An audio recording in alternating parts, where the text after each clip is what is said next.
Assalamualaikum warahmatullahi wabarakatuh. Waalaikumsalam. Innal hamdalillah nahmaduhu wa nasta'inuhu wa nastaghfiruh wa na'udzu billahi min syururi anfusina wa min sayyiati a'malina may yahdihillahu fala mudhillalah wa may yudlilhu fala hadiyalah. Asyhadu an la ilaha illallah wahdahu la syarikalah wa asyhadu anna Muhammadan abduhu wa rasuluh. Allahumma la sahla illa ma ja'altahu sahla wa anta taj'alul hazna idza syi'ta sahla. Allahumma a'inna ala dzikrika wa syukrika wa husni ibadatik. Rabbi shrah li sadri wa yassir li amri wahlul 'uqdatam min lisani yafqahu qawli. Allahumma rfa'na bil ilmi wat tuqa. Allahumma rfa'na bil ilmi wat tuqa. Allahumma rfa'na bil ilmi wat tuqa. Wala haula wala quwwata illa billahil aliyyil azim. Masya Allah, alhamdulillah, senang sekali kami berdua bisa bersilaturahim dengan bunda-bunda dan ayahanda sekalian. Semoga silaturahim ini senantiasa membawa ridha dan berkah dari Allah Subhanahu wa taala. Dan semoga seperti apa kita dikumpulkan dalam silaturahim ini, semoga seperti ini pula Allah kumpulkan kelak di jannahnya. Dan Allah izinkan kita bertemu dengan kekasihnya Muhammad sallallahu alaihi wasallam. Serta Allah izinkan kelak kita bertemu atau menatap wajah Allah yang indah kelak di jannah. Karena sesungguhnya kenikmatan yang paling tinggi kelak di jannah adalah ketika Allah memperlihatkan wajahnya untuk kita semua ahlul jannah. Amin ya Allah ya Rabbal alamin. Bunda dan ayahanda yang dirahmati Allah, kami tidak sendiri ke sini, alhamdulillah. Saya sendiri didampingi abinya Maki. Sehat Bi? Sehat Bi. Alhamdulillah ya. Dan ada anak mantu saya. Anak saya di mana ya? Oh, masih belum masuk mungkin ya. Tuh. Ini mantu saya. Ini menantu saya. Anak saya laki-laki. Jadi ini masya Allah Bunda, usianya alhamdulillah sudah 18 tahun. 18 tahun. Kami nikahkan anak saya yang laki-laki juga 18 tahun, baru selesai SMA Bunda, baru selesai SMA. Dan mohon doanya untuk keluarga mereka, keluarga yang sangat-sangat baru, belum 1 tahun ya Bunda ya. Dan mereka tidak pacaran dulu, mereka ketemu langsung akad. Anak kamu yang pertama pun sama, anak kamu yang pertama usia menikahnya 21 tahun, anak laki-laki, istrinya 16 tahun. Mohon doanya ya, mudah-mudahan Allah ridho, mudah-mudahan Allah berikan keberkahan untuk keluarga mereka semuanya. Dan semoga anak mantu Bunda juga ya, yang sudah punya anak, punya mantu, punya cucu, semuanya, semua keluarga kita juga Allah berikan keluarga yang sakinah, mawaddah, warahmah. Amin ya Allah ya Rabbal alamin. Sehat Bun? Baru nanya sehat, saya lupa. Sehat ya, masya Allah, alhamdulillah. Bunda, dari kapan ini tahu ada kajian di sini Bun? Dari minggu yang lalu. Itu udah niat ya Bun ya? Masya Allah. Bunda tahu nggak? Rasulullah Shallallahu Alaihi Wasallam mengatakan, man kharaja fi talabil ilmi, fahuwa fi sabilillahi hatta yarji'a. Barang siapa yang keluar dari rumahnya untuk apa coba? Untuk bertalabul ilmu, maka dikatakan fahuwa fi sabilillahi hatta yarji'a. Subhanallah, hatta yarji'a. Siapapun yang sudah meniatkan dirinya untuk keluar mencari ilmu, maka ketika dia pergi mencari ilmu, dia sedang ada dalam fi sabilillah, perjalanan fi sabilillah, di jalan Allah. Sampai kapan? Sampai dia pulang kembali. Bunda niatnya dari minggu lalu mau datang Bun. Masya Allah, itu sudah Allah catat Bunda. Dan ketika Bunda keluar dari rumah Bunda hendak mencapai atau menggapai ilmu, kita sama-sama belajar ya Bun. Bunda tahu nggak, begitu kaki Bunda keluar, melangkahkan kaki keluar, itu sudah mulai dicatat. Masya Allah Bun, kalau keluar rumah kaki apa dulu Bun? Kanan apa kiri? Kiri apa kanan? Kak, Mau loncat dua-duanya? Jangan, Bun, belibet ntar. Kanan dulu apa kiri dulu? Benar.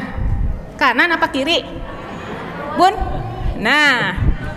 So, kumaha ari Bunda keluar dari rumah niatnya mau kemana, Bun? Jadi tak kaki apa? Oke, gini, Bun.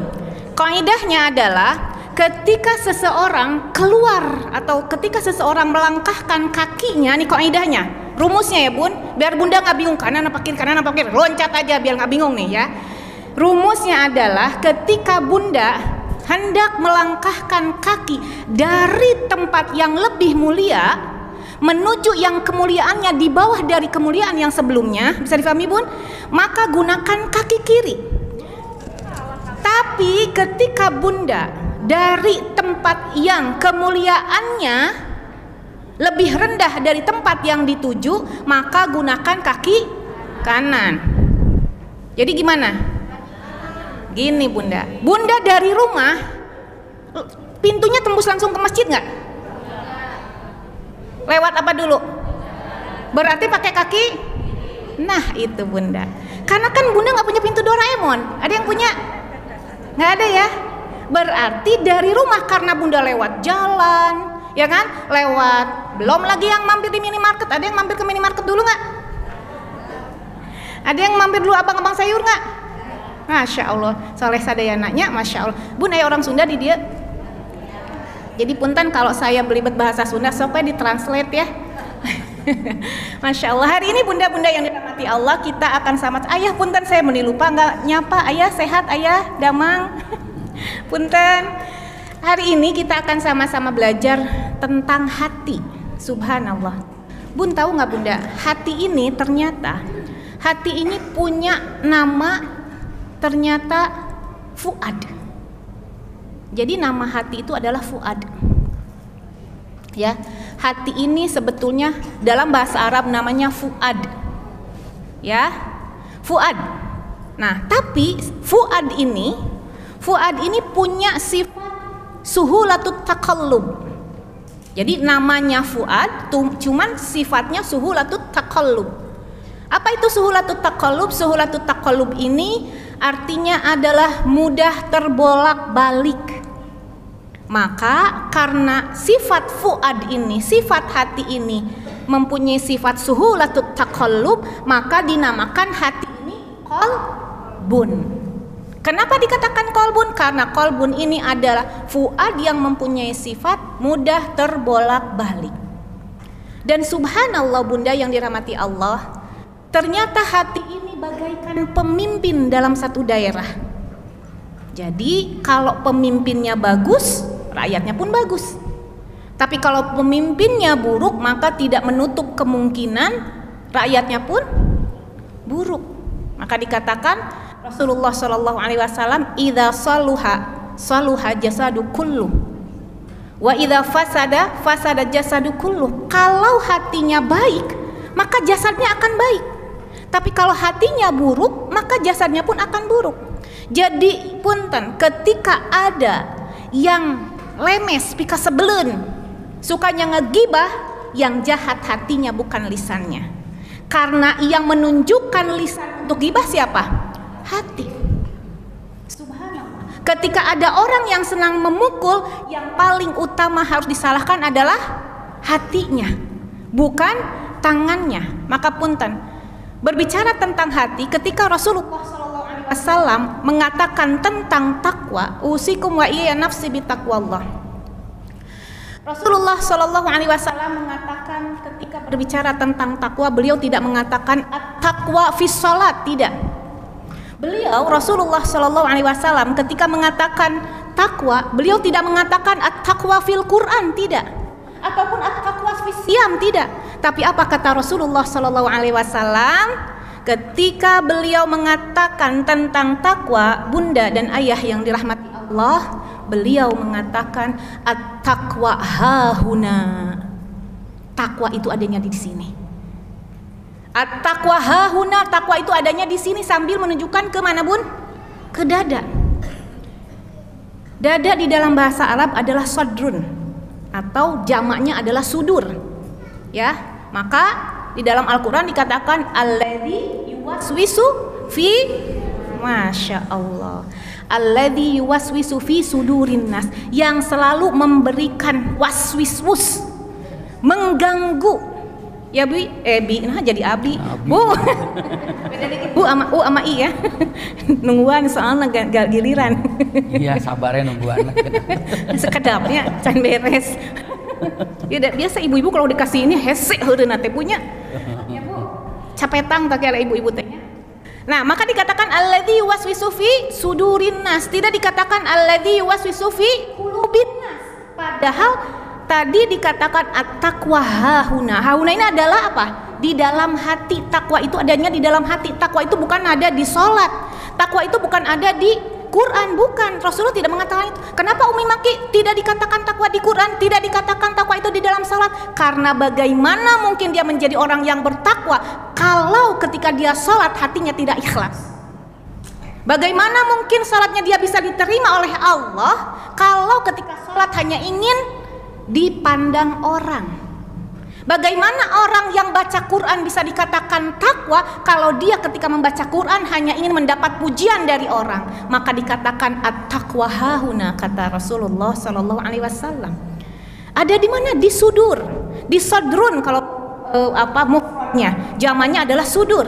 Nah, ternyata subhanallah, sudur atau sodrun ini bagaikan apa ya? Kalau kita umpamakan sudur ini bagaikan berandanya, halaman rumah. Nah, hati adanya di dalam rumah. Saya difahami nggak Bunda?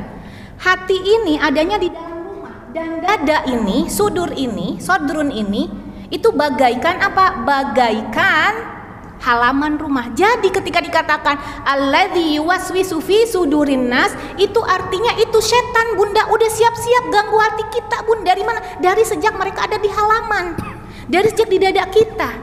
Jadi setan mengganggu kita, usikum wa iya nafsi bitaqwallah, dari sudur mereka sudah mengganggu kita. Usikum wa iya ya nafsi bitaqwallah. Berbicara tentang takwa, tentang hati, Rasulullah Shallallahu Alaihi Wasallam pernah ditanya oleh seorang sahabat dengan mengatakan, ya Rasulullah, man afdolun nas? Wahai Rasulullah, siapa sih yang paling afdol manusia? Kira-kira kalau ditanya, ya Rasulullah, kalau yang paling afdol manusia siapa? Apa jawaban Rasulullah? Subhanallah, Rasulullah Shallallahu Alaihi Wasallam beliau menjawab, afdolun nas huwa saduqul lisan wa mahmum. Subhanallah, dikatakan saduqul lisan wa mahmumul qalb. Lalu para sahabat mengatakan, ya Rasulullah, kalau sodukul lisan kami faham. Sodukul lisan itu adalah orang yang senantiasa berbicara jujur. Jadi ketika engkau mengatakan afdolun nas itu adalah sodukul lisan, orang yang paling baik, manusia yang paling baik itu adalah orang yang senantiasa berbicara jujur, kami faham. Tapi ketika engkau mengatakan wa mahmumul qalb, itu siapa ya Rasulullah? Subhanallah, mahmumul qalb. Ternyata kalau kita lihat, kita rinci, kita perhatikan arti dari mahmumul qalb. Pakai kha ya Bun, bukan pakai ha. Ya, mahmumul qalb atau mahmumul qulub ya. Ternyata kalau kita rinci, kita ketahui arti daripada mahmumul qalb atau qulub, artinya adalah yang mempunyai hati yang damai. Ciri-cirinya seperti apa? Ternyata hati yang mahmumul qalb itu adalah taqiyun. Lalu dikatakan yang pertama ciri-ciri mahmumul qalb taqiyun. Lalu yang kedua naqiyun. Subhanallah. Lalu yang ketiga la itsma fihi. Yang keempatnya wala baghya. Lalu yang kelima wala hasada fihi. Siapa mereka mahmumul qalb? Orang yang mempunyai hati yang damai. Satu, taqiyun, orang yang bertakwa. Orang yang bertakwa adalah orang yang mempunyai kedamaian di dalam hatinya. Takwa itu apa Bunda? Takwa itu adalah fi'lu ma amarallah ala nurillah tarju sawaballah. Takwa itu mengerjakan perintah Allah dengan ilmu Allah karena ingin mendapatkan pahala dari Allah. Jadi ketika kita mengerjakan, punten Bunda, ketika kita mengerjakan perintah Allah, jangan kepedean, itu atas kemampuan kita, jangan. Karena dikatakan takwa itu mengerjakan perintah Allah atas ilmu Allah. Jadi kita bisa mengerjakan perintah Allah karena punya ilmu dari Allah. Jadi jangan sombong, saya udah sholat tahajud, saya mah puasa Daud, saya mah ini, saya mah itu, saya mah khatmul Quran sehari sekali. Ada sehari sekali, Masya Allah. Khatmul Quran sehari sekali. Subhanallah. Jangan merasa bangga. Karena apa? Karena yang memampukan kita sholat tahajud, yang memampukan kita puasa, itu siapa? Allah. Ilmunya dari Allah. Lalu mengatakan takwa itu juga adalah tarku manahallah, meninggalkan larangan dari Allah, ala nurillah, atas ilmu dari Allah, takhsha adzaballah, karena takut akan azabnya Allah. Jadi mampunya Bunda menghilangkan maksiat, menjauhi kemaksiatan, mampunya Bunda menjauhi ghibah, ilmunya dari Allah. Ketika kita mampu melaksanakan sholat, ketika kita mampu menjauhi kemaksiatan, jangan berbangga diri, jangan sombong, karena pada hakikatnya ilmunya dari Allah. Itu kata Rasulullah apa? Jadi mahmumul qalb yang pertama adalah taqiyun, artinya orang yang punya hati dengan ketakwaan. Lalu yang kedua, dikatakan mahmumul qalb itu adalah naqiyun. Ya, naqiyun itu apa? Naqiyun itu orang yang senantiasa, subhanallah, usikum wa iya nafsi bitaqwallah, menjauhkan hatinya dari sifat su'uzon, punten, yang senantiasa menjauhkan sifat hatinya daripada su'uzon. Jadi mahmum yang pertama tadi apa? Naqiyun, artinya apa? Taqiyun, apa artinya Bun? Bertakwa. Yang kedua adalah naqiyun. Naqiyun apa Bun? Orang yang menjauhkan hatinya dari sifat su'uzon. Dan Bunda tahu nggak, kalau Bunda lagi su'uzon, tahu nggak pada hakikatnya Bunda lagi ngerumpi sama setan. Sok coba kamu lagi su'udon, Bu, pernah nggak? Jangan-jangan, nah hati tabun, jangan-jangan weh. Pernah nggak Bun lagi ngobrol lagi su'uzon? Ih jangan-jangan dia begini, ih masa sih, iya sih terus kayak kita tuh ngobrol banyak padahal cuman hati kita, ternyata zakat punten. Ulama mengatakan ketika seseorang su'uzon, pada hakikatnya dia sedang ngobrol sama setan, dia lagi ngerumpi sama setan, dia lagi temenan sama setan, na'udzubillah. Jadi mahmum yang kedua adalah naqiyun. Yang ketiga adalah la itsma fihi, yang selalu berusaha menghindari kemaksiatan. Ya Bun, yang senantiasa menghindari kemaksiatan. Lalu subhanallah, ketika orang ini melakukan kemaksiatan, maka segera dia bertobat. Itu mahmum, ya. Lalu selanjutnya, mahmum juga artinya wala baghya fihi, tidak ada kebencian di dalamnya. Hati yang berdamai itu, hati yang damai itu, wala baghya fihi, tidak ada kebencian di dalamnya. Nggak benci sama orang. Ketika melihat seseorang melakukan kemaksiatan, dia tidak benci kepada orangnya. Tapi apa yang dia benci? Yang dia benci adalah perbuatannya. Maka Bunda punten, ketika Bunda melihat orang bermaksiat, jangan benci orangnya, tapi apa? Benci kemaksiatannya. Bahkan Ibnu Taimiyah atau Ibnu Abbas ya? Yang mana? Yang kalau melihat kemaksiatan, dia mengatakan alhamdulillah. Ibnu Taimiyah kalau melihat kemaksiatan Bunda, begitu beliau melihat kemaksiatan, beliau langsung mengucapkan alhamdulillah. Kan bingungnya Bunya. Nah, itu ninggal kemaksiatan kalau ke alhamdulillah. Kenapa bilang alhamdulillah coba? Ternyata bersyukurnya Ibnu Taimiyah ketika melihat kemaksiatan, karena apa? Dia bilang alhamdulillah ya Allah, saya tidak melakukan kemaksiatan yang dia lakukan. Lalu setelah itu apa Bunda? Setelah dia mengucapkan alhamdulillah, dia mendoakan orang yang bermaksiat itu untuk segera bertobat dan untuk dijauhkan dari hal-hal yang mendekatkan dirinya kepada maksiat. Lalu selanjutnya apa? Ibnu Taimiyah mencintai dia bil isfaq, lalu berdoa dan mencintai dia bil isfaq. Jadi humum tadi taqiyun, takwa. Yang kedua naqiyun. Tadi apa naqiyun? Jauh dari sifat su'udzon, la itsma fihi. Menjauhi kemaksiatan, seandainya bermaksiat langsung bertaubat. Lalu selanjutnya la baghiya, apa? Tidak ada kebencian. Lalu selanjutnya wala hasada fihi, tidak ada sifat hasad. Nah ini bun, hasad ini penyakit hati yang paling parah. Bun, hasad itu tingkatan yang paling tinggi. Ternyata bunda tahu nggak? Hasad itu ada tingkatannya bun. Satu, satu, hasad ini tidak senang melihat orang lain senang. Itu tingkatan yang pertama. Penyakit hasad stadium 1, tidak senang melihat orang lain senang.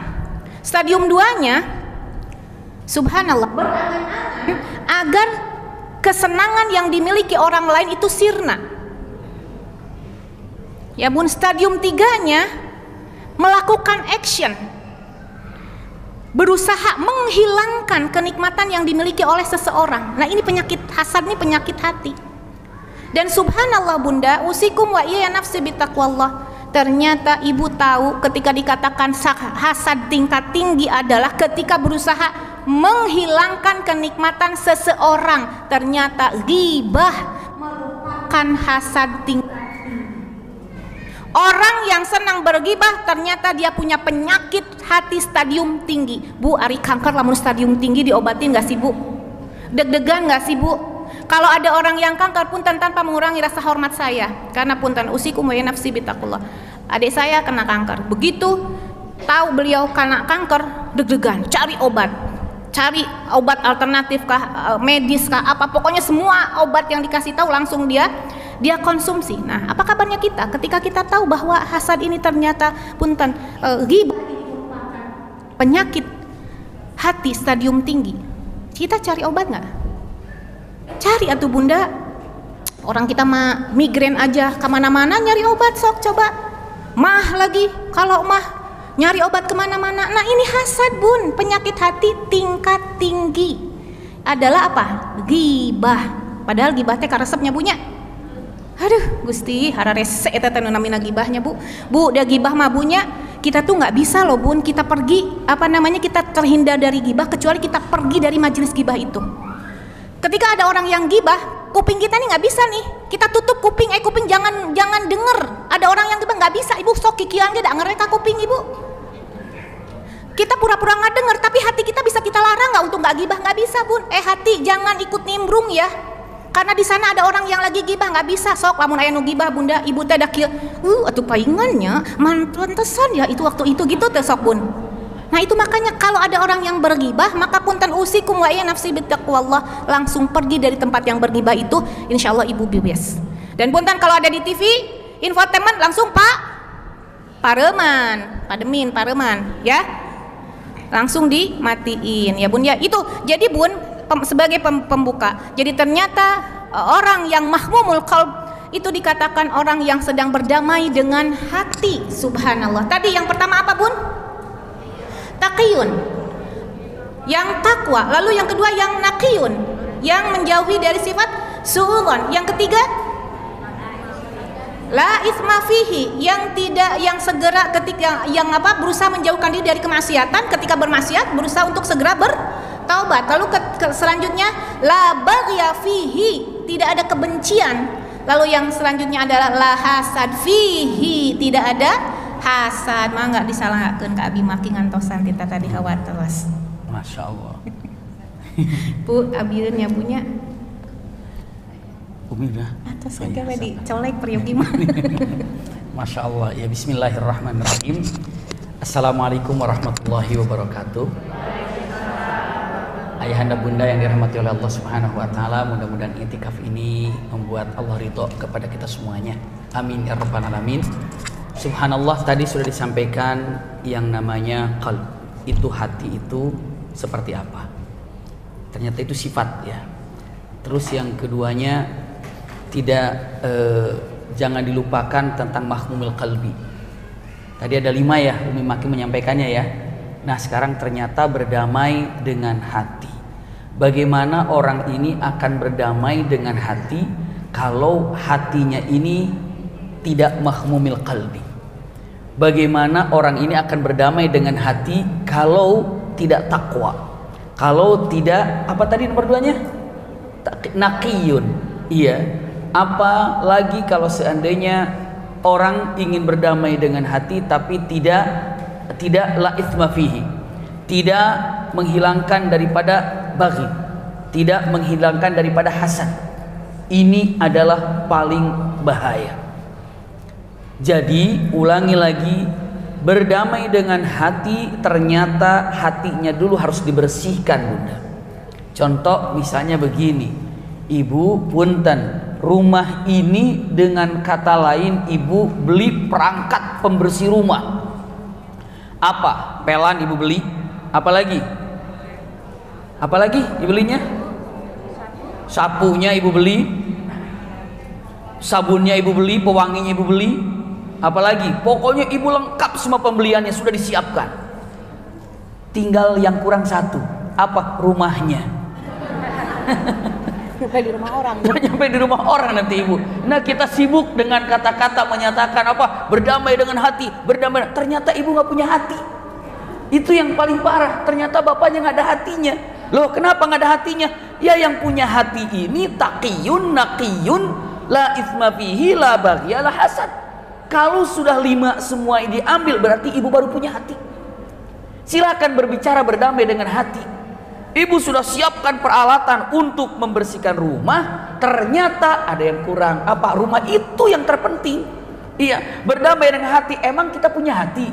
Punya. Coba takwa enggak?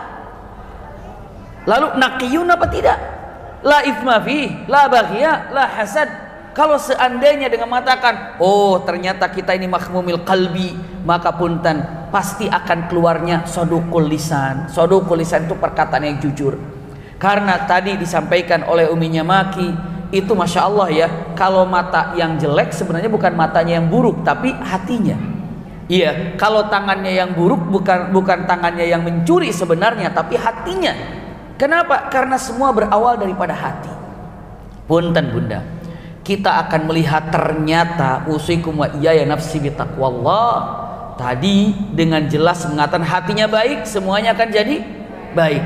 Maka yang ibu cintai, teman ibu, teman bapak yang dicintai sama ibu bapak itu bukan wajahnya. Ada cantik, Masya Allah, ganteng, tapi hatinya gak bagus. Disenangi apa enggak? Tidak. Maka ada kata-kata bagaimana? Idza ahabba qalbah ahabba wajhah. Apabila Anda mencintai hatinya, maka Anda mencintai wajahnya. Tapi jika Anda tidak mencintai hatinya, maka Anda tidak akan pernah mencintai wajahnya. Jadi sebenarnya yang kita cintai itu adalah hati seseorang. Bahkan hati ini bisa terlihat melalui wajah. Coba ibu, kelihatan temannya senyum-senyum, riang, gembira, berarti sedang gembira. Kenapa? Hatinya tidak terlihat tapi wajahnya nampak. Begitu Bunda ya. Ada orang manyun aja, diem aja. Ka'bah itu penuh dengan kesedihan. Ditanya, perpunten, yang memperlihatkan wajahnya demikian tapi hatinya tidak demikian. Makanya yang paling sulit Bunda, yang paling sulit itu melawak. Kenapa Bunda yang paling sulit melawak? Jawabannya coba kenapa yang paling sulit melawak? Iya, karena yang paling sulit melawak ini padahal lagi sedih tapi harus buat orang tertawa. Iya, paling sulit ya. Kalau seperti apa? Ya begitu. Iya. Karena apa? Lagi sedih nggak boleh sedih. Kenapa harus terlihat gembira dan cerah? Iya. Maka punten usikum wa iyaya nafsi bitaqwallah. Berdamai dengan hati. Usikum wa iyaya nafsi bitaqwallah. Pegang baik-baik. Pegang dulu tadi yang namanya mahmumil qalbi. Nah sekarang dalam lingkungan kecil atau lingkungan besar, itu yang namanya hati ini, usikum wa iyaya nafsi bitaqwallah, harus jaga baik-baik. Terutama punten hati yang mana hati ini saling berbeda. Saya sama Uminya Maki lagi TK nggak ketemu, padahal berdekatan, sama-sama satu daerah. SMP SD nggak ketemu, apalagi setelah SD-nya pergi jauh ke Bandung, asalnya Tasikmalaya. Iya, padahal sudah dekat tuh, kalau dilihat lagi TK udah dekat gitu ya, satu lingkungan Singaparna. Tapi akhirnya Gunung Galunggung meletus tahun berapa itu? 82, hijrah ke Bandung, makin jauh jasadnya. Dan nggak pernah ketemu. SD nggak ketemu, SMP nggak ketemu. Ketemunya kapan nih? SMA ya? SMA ketemunya. Ini guru saya, Bunda. Oh, ngajarna rada-rada naonnya, ngajarna teh modus gitu tah. Modus-modus ngajar, Bunda. Saya ada pesantren di sana. Saya ada pesantren tertua di Jawa Barat. Pesantren Cintawana namanya. Iya, ini ada punya keluarga. Maka kami mengajar di sana, padahal waktu itu saya juga masih 3 SMA. Dia kelas 2 SMA. Saya dari Jawa Timur, ia dari Pondok Modern Ardisalah, pindah langsung ke SMA. Di situ beliau kelas 2, saya kelas 3. Saya dipercaya oleh kakek itu, kakek saya juga kiai juga di sana, ulama juga, untuk mengajar. Ngajar apa nih? Ngajar ini fikih, praktek ibadah. Oh, masih ingat berarti dia yang pertama melihat saya kan? Itu pancingan itu. Sampai lah. Berarti dia ngajar, saya ajarkan, subhanallah. Nah setelah itu punten baru ketemu. Dah punten lagi kecilnya Umi Maki dengan kecilnya saya, asuhannya berbeda apa enggak? Kebiasaannya berbeda apa enggak? Kesukaannya berbeda apa enggak? Dua hati harus bersatu. Kalau tidak bisa berdamai dengan hati, enggak mungkin bisa lama-lama, Bunda. Karena apa? Punten jujur, Bunda, ayahanda cek baik-baik. Saat ibu dulu belum menikah, sebelum bapak menikah gitu ya, menentukan pilihan calon ibu ini, merasa oleh ibu dilihat, punten, kayaknya paling baik dan terbaik, nggak ada yang sepertinya. Bisa dipahami nggak, Bunda? Mana calon kamu? Itu calon saya. Kenapa? Calon saya mah. Pokoknya calon saya. Dari bapak-bapak juga gitu. Pokoknya calon saya. Pokoknya calon saya. Punten. Begitu sudah menikah, lihat, sudah menikah, jangankan 1 tahun, 2 tahun, sebulan aja, ketahuan nggak kekurangannya? Oh, jujur semuanya. Ketahuan kekurangannya. Maka kenapa Islam, punten Bunda, ini pegang untuk anak-anak kita. Kenapa Islam nggak boleh pacaran? Karena kalau lagi pacaran, pasti yang akan ditampilkan itu yang baik-baik apa yang buruk-buruk? Oh, pengalaman juga. Iya, Bunda, lihat kalau mau pacaran gimana, rambut dirapihkan, pakai kerudungnya dirapihkan, semprot-semprot minyak wangi yang rapi, lalu apa, subhanallah, jalan dengan gaya yang jaga image-nya begitu ya. Sehingga lagi pacaran, akhirnya punten, ada nggak yang pacarannya sama siapa, jodohnya sama siapa? Berarti selama itu dia ngurus istri orang. Iya, dia nyayangin istri orang. Iya, dia nyayangi suami orang. Laktir istri orang ya. Laktir istri orang. Subhanallah. Itu begitu, Bunda. Nah, punten. Habis itu putus. Ada kayak gitu kan, zaman sekarang mah gampang. Udah putus katanya. Astagfirullah, sekarang udah sama fulan. Kok ganti lagi? Udah putus, gantian nama ini. Astagfirullahaladzim. Putus begitu. Akhirnya apa? Nikahlah dengan yang lain. Saat menikah dengan yang lain, apa yang terjadi? Tidur bareng, ya kan? Lalu apa? Ngelihat istri, ngelihat suami lagi tidurnya bagaimana? Ternyata ada gergaji di sampingnya. Ataupun punten, tahu Bunda ada gergaji di sampingnya? Ataupun lasaknya luar biasa. Ataupun akhirnya ketahuan kekurangannya nggak, Bunda? Kenapa dilarang pacaran? Akhirnya pikirannya mengatakan, coba kalau saya nikah sama sana ya, sana tuh nggak pernah kayak begini. Bisa dilihat nggak, Bunda? Maksudnya apa? Bisa kebayang nggak? Seakan-akan pacarnya itu lebih hebat daripada istrinya. Karena apa? Karena yang dilihat pacarnya dulu ini semua adalah kebaikan, kebersihan. Nggak pernah ngelihat apanya? Kekurangannya. Bangun tidurnya nggak pernah kelihatan, ya. Suara belakangnya nggak pernah kedengeran, ya. Karena lagi jaga, lagi makan, nya juga nggak pernah ketahuan. Mau tuh, gitu ya. Tapi kalau sudah nikah, gitu. Biar ketahuan. La haula wala quwata illa billah, punten. Itu yang terjadi. Nah, sekali lagi, dengan mengatakan simpan baik-baik, persatuan antara dua hati yang berbeda, kebiasaan yang berbeda, kenyataan yang berbeda. Kalau seandainya tidak ada yang namanya apa tadi? Berdamai dengan hati. Gak mungkin bunda akan menjadi langgeng dalam kehidupan. Gak mungkin. Iya. Kenapa? Apa kekurangannya dia? Apa kelebihannya dia? Tidak bunda. Maka dengan berdamai dengan hati ini, punten, yang paling penting tolong berdamai dengan hati diri sendiri. Untuk apa? Menerima siapapun yang ada di depan kita. Cara berdamai dengan hati, punten. Sebelum kita lihat untuk keluarga, nanti Umi Maki bagian keluarganya. Iya. Saya ingin sampaikan berdamai dengan hati. Karena berdamai dengan hati itu Masya Allah judul yang luas sekali bunda. Berdamai dengan hati itu luas sekali. Simpan untuk keluarganya. Kami fokus, saya sampaikan dulu berdamai dengan hati. Coba dengan teman. Ibu pilih-pilih teman nggak? Pilih-pilih sahabat nggak? Ada yang dimaklumi nggak sama ibu? Maklum dia sama orangnya begitu. Begitu nggak tuh? Kalau ibu tidak berdamai dengan hati, nggak bakalan memakluminya bu. Nggak bakalan memakluminya. Saya ngomong gitu kok dia tiba-tiba marah. Temannya maklum dia. Nah itu ngajak berdamai dengan hati. Terus apa? Bukan hanya memaklumi tapi memaafkan. Memaafkan. Lihat. Simpan baik-baik bunda. Jangan dilupakan. Iya. Berdamai dengan hati. Saya untuk melihat daripada persahabatan, pertemanan. Iya. Karena semakin banyak teman, semakin banyak sahabat, resikonya dua. Satu, kita ini nyakitin teman. Kalau nggak nyakitin teman, disakiti teman. Saya tanya, ibu pernah nyakitin teman? Pernah disakiti teman? Mana yang paling sering? Disakiti, cenami. Disakiti, subhanallah. Beneran bunda disakiti? Oke, sekarang ibu kalau pernah menyakiti teman tinggal minta maaf, ya kan? Mustahil orang berdamai dengan hati kalau dirinya belum mampu minta maaf. Yang kedua, mustahil orang itu dikatakan berdamai dengan hati kalau dia tidak mau memaafkan.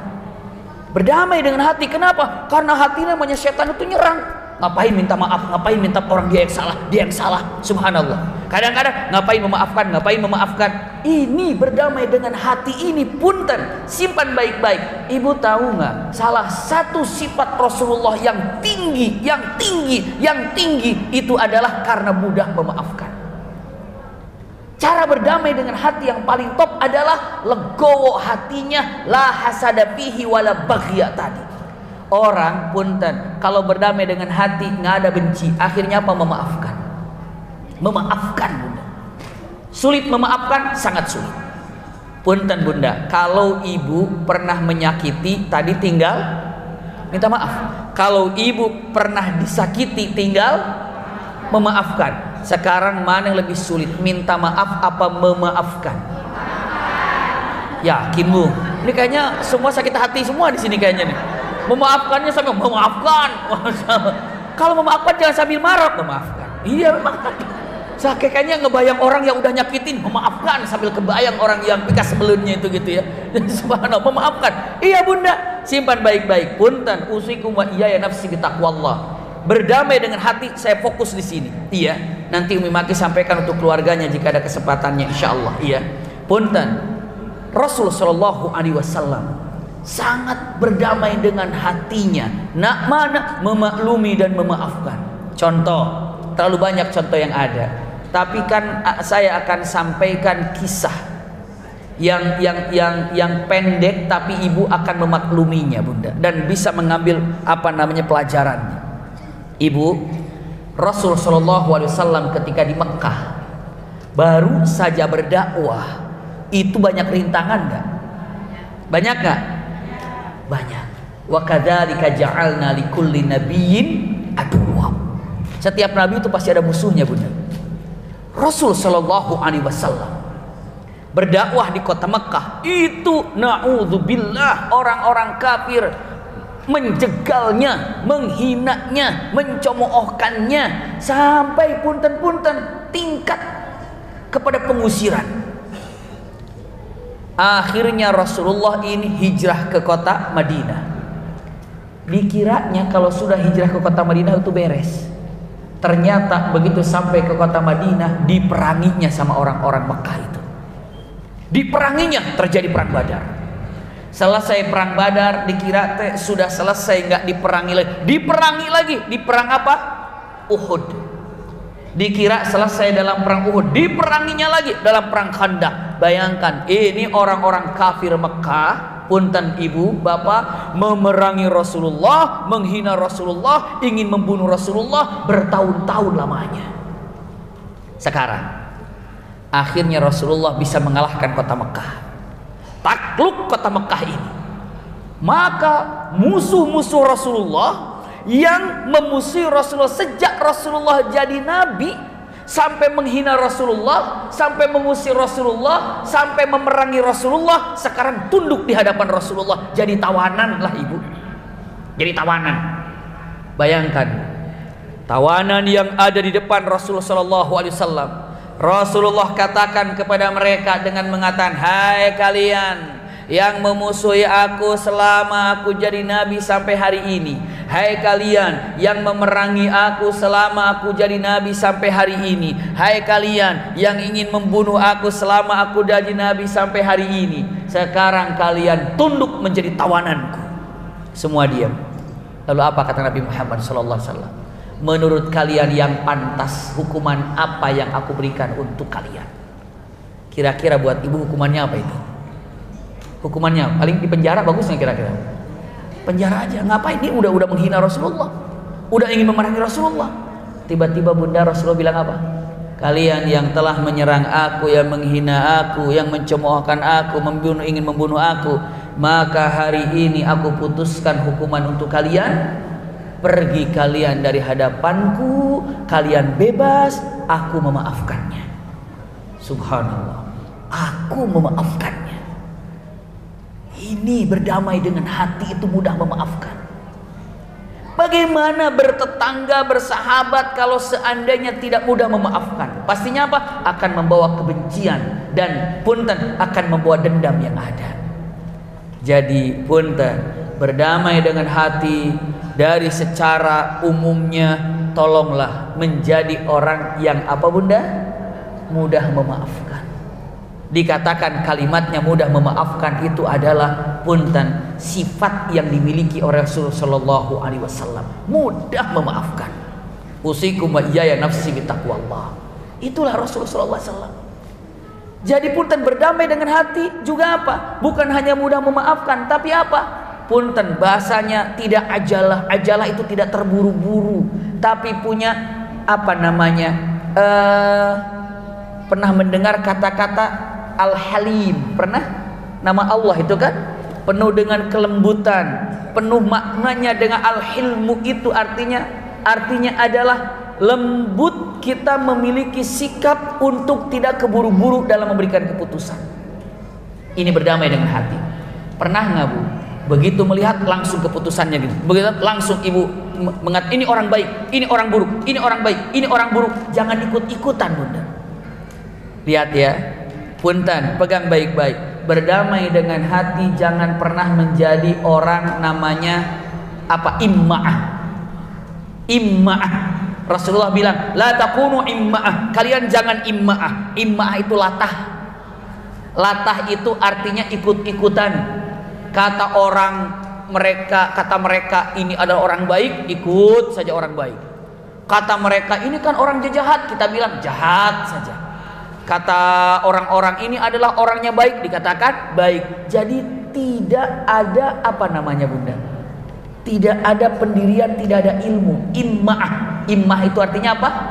Bahasa gampangnya latah, ikut-ikutan lah. Ikut-ikutan, bahaya sekarang apalagi dengan medsos. Apa yang dikatakan medsos paling banyak menyerang. Kata medsos ini orang baik, kita katakan baik, belum tentu.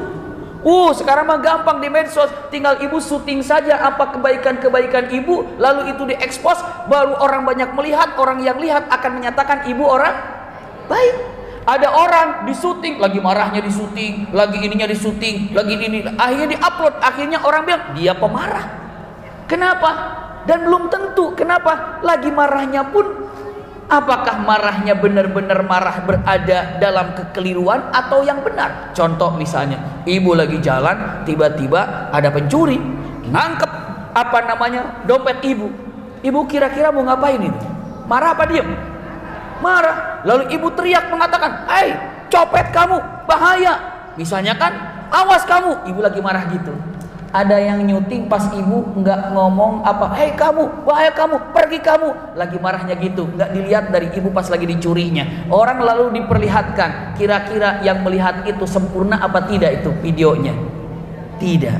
Nah lihat bunda, imma'ah itu contoh begini. Saya akan gambarkan. Ibu punten. Rasulullah bilang menyatakan, satu zaman nanti umatku banyak yang imma'ah. Immah itu apa? Dia mengerjakan sesuatu nggak ngerti kenapa dia kerjakan, ikut-ikutan. Contoh nih punten, ibu konsentrasi penuh, konsentrasi. Contoh ini saya akan sampaikan. Contoh ini karena hasil penelitian para ulama, Masya Allah, dengan syarat ibu bisa memahami contoh ini dengan dua syarat. Satu, ibu konsentrasi. Yang kedua, ibu bisa menghitung 1 sampai 10. Bingung nggak? Ibu bisa menghitung sampai 1 sampai 10? Bisa ya? Nah, tinggal konsentrasi sekarang ya. Begini bunda, lihat konsentrasinya. Bu, percobaannya ini imma'ah tadi apa? Ikut-ikutan. Bagaimana kita akan bisa berdamai dengan hati kalau kita ikut-ikutan? Jangan ikut-ikutan. Harus tahu ilmunya, harus tahu seperti apa. Paling tidak sekarang ini, Masya Allah, ada ulama lah. Tanyalah kepada para ulama. Kenapa? Insya Allah menyampaikan apa yang disampaikan menurut Al-Quran dan Sunnah. Tidak ikut-ikutan dengan punten. Apa-apa yang nampak paling banyak katakan A, katakan A. Kata banyak mengatakan B, katakan B. Tidak bunda. Imma'ah bahaya. Ini perumpamaannya. Hasil penelitian. Ada orang yang meneliti bunda. Ada 5